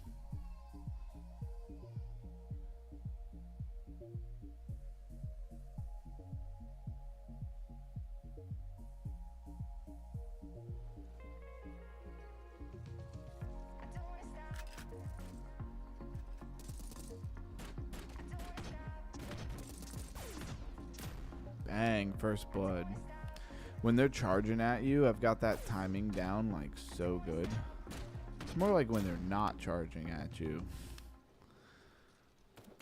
Ooh, get some health. Get some health. Blues guy, back up. Get some health. What do they have? Oh, they have the machine gun? Oof, I need to get moving.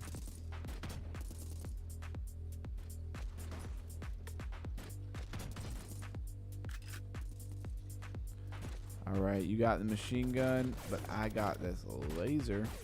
Ooh, did I get a 2 for 2? Bang, bang. Cooking them. Oh, wow. Dang. Somebody took my kill.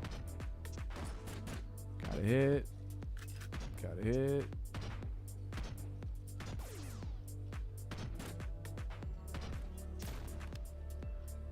Got him.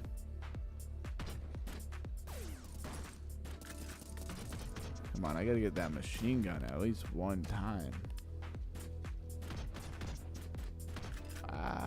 Back up.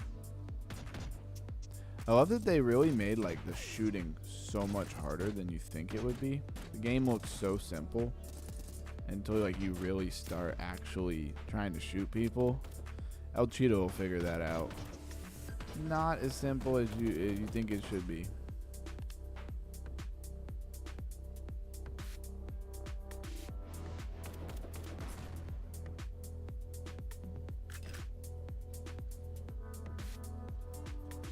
Y'all are camping on that laser. Who got it? One more kill for the win. Oh, he didn't even move.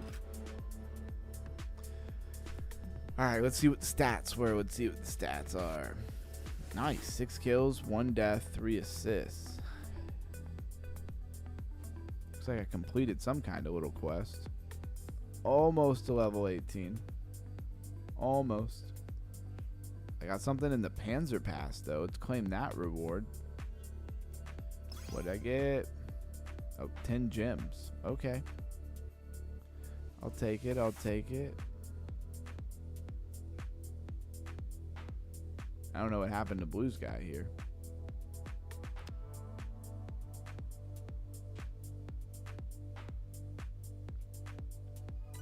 Let's run it.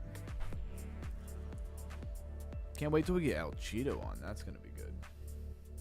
I need to turn this fan off. It's cold. It is so cold in here. Not even right. Somebody must have went and cranked the AC down. I don't know why. It's not hot out. It's literally nighttime. Anybody else's wife like to turn the AC down? Like the later it gets? I live in Florida where it's hot in the middle of the day. So I get it in the middle of the day, but it's like, it's not hot outside. Why are we turning the AC way down? Who wants to freeze to death? I run super hot too, so I do not get cold easily.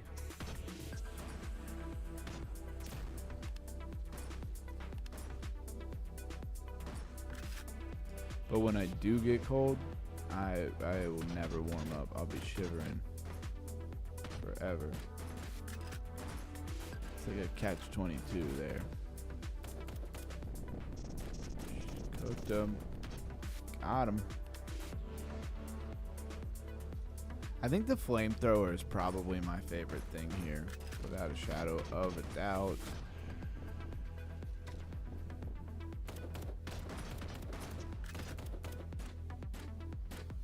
Come on, let me get it. Dude, I think somebody has a bit of a vendetta here. Way in his sights. Come on. Come on. Bang. Right before. That was treachery. Right before he was about to pick up that health pack, I had already sent the bullet. The bullet was already on its way. Ooh, I want that flamethrower. Let me get some. See, I definitely had that flamethrower on him. Like, nothing happened. Like, you got to get in close for that flamethrower, I guess. I don't understand when people have like 13 health and then they like rush you. It's like, you're not going to kill me with like 13 health here.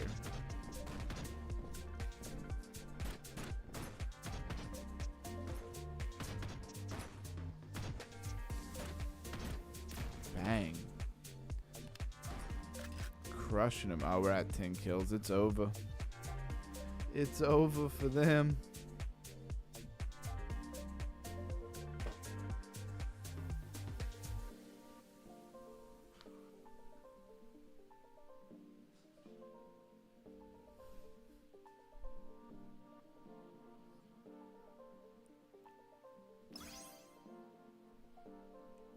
Got a yawn emoji. I still have no idea how to use emojis.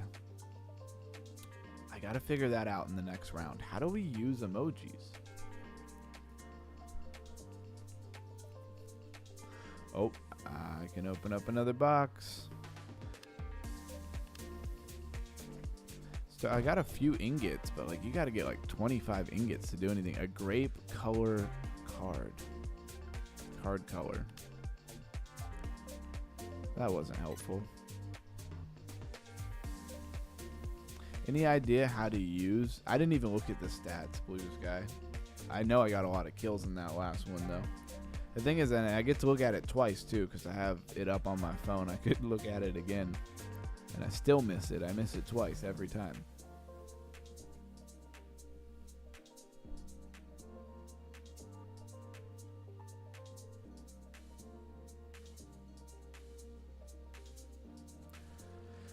All right, let's see what we got here. We got lasers. What does the enemy team got? Oh, they hit me with something. That must be a rocket. They must have got me with a rocket.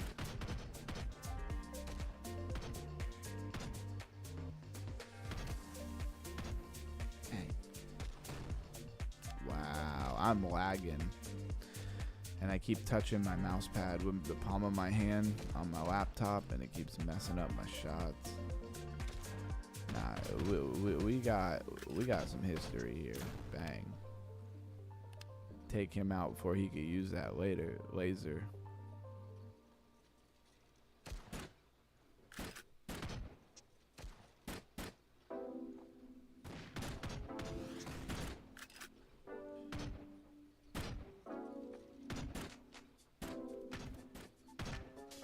What are you doing in our base? Get out of our base. Absolutely no speaker boxing. If you know, you know. Which one of y'all hit me in the love below? Man, I don't know if I've ever got killed twice in a game before. This game is hard. We're getting whooped on.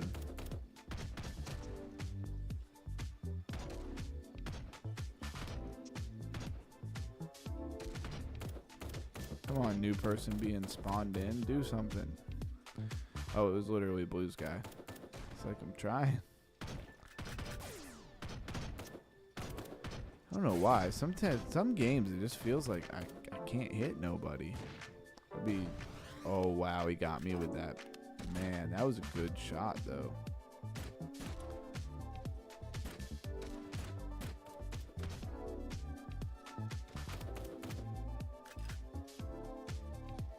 Wow. We still managed to win somehow.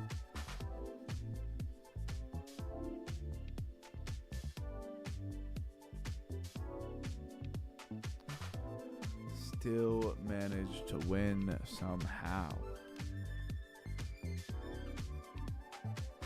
Made it to level 18.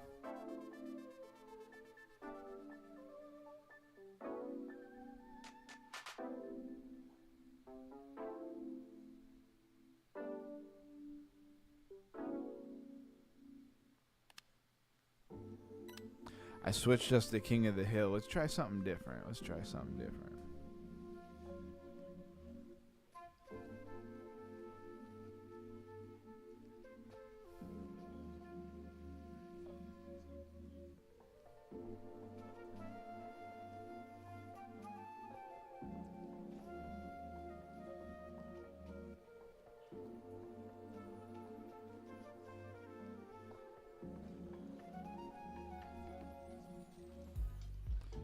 I do like that the rocket kind of goes like super far.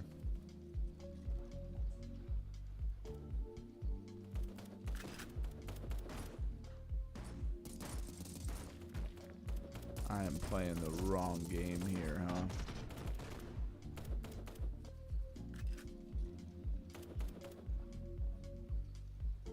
I'm playing like we're normally playing, not like we're playing King of the Hill.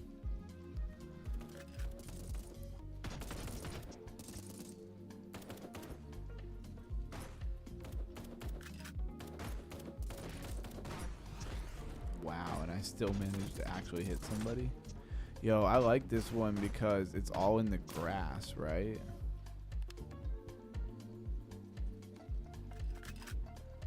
Yo, that makes it way funner.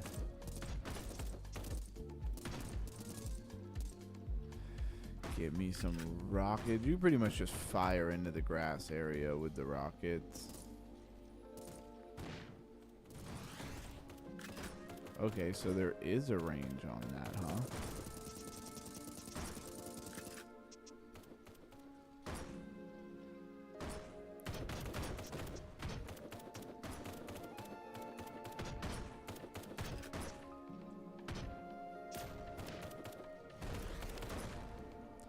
Yo, we're getting absolutely whooped here. Are there only 2 people on our team? I'm not sure. Yeah, there's a location. Yeah, I feel you. I was playing all wrong at first.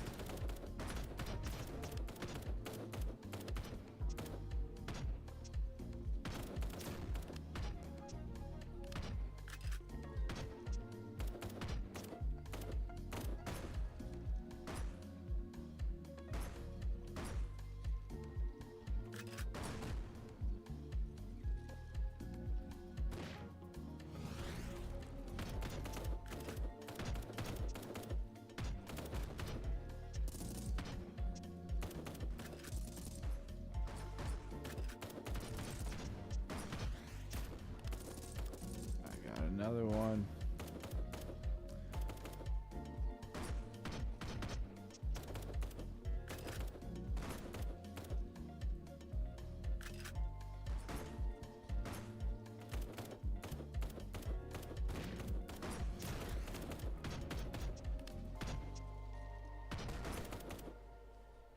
Starting to lag out. There's like too much action going on there.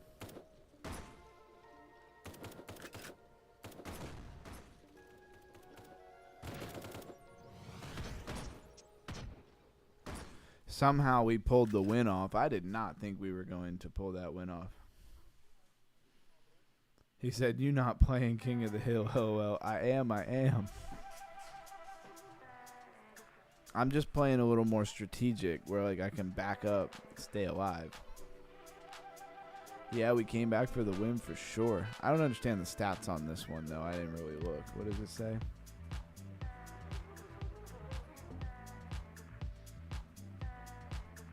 Eight kills. Oh, square. Yeah, I gotta. I'll wait till they ready up. I gotta work on my King of the Hill. We'll have to play a couple King of the Hill rounds here because I gotta work on that.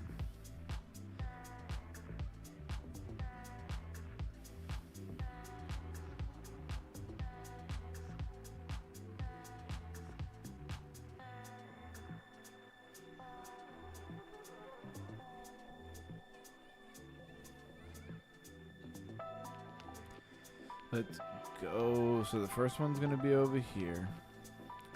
Ooh, this lightning is a good one. I'm glad we got that on our side. Let everybody kind of go in. And then just keep, like, cooking them in there with everything. And then just spam the shots. It seems like to be a good strategy. Bam, hit that again.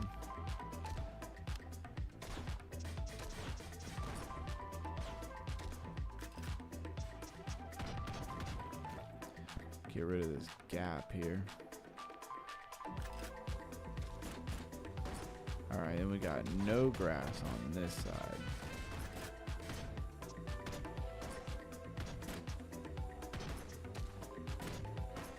Keep me alive for a minute. I need my reload. Come on, they got no health. See? All I had to do was back up a little bit. Stay alive there.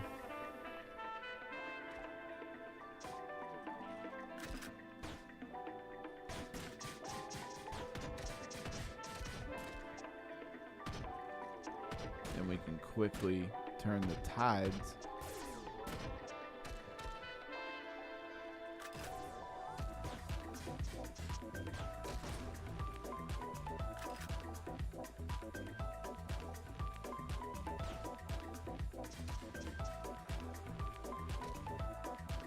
Yo, whoever that is should really go get some help. Snatch. Thank you. Thanks for the help. Got another one. Oh, he caught me with some fire.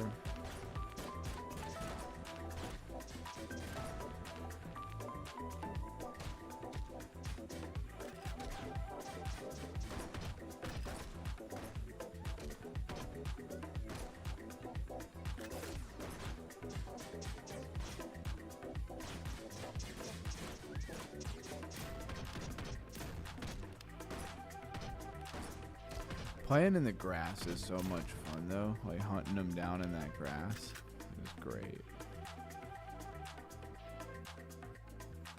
So when you just sit in it and we hold it, we really rack up some points there.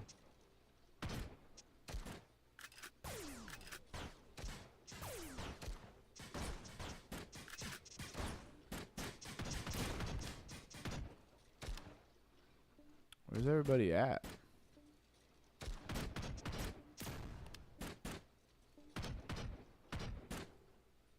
Here, I'll spar with you. Somebody get that pulse chain. There we go. Overtime. What are you doing overtime? Just try to get kills.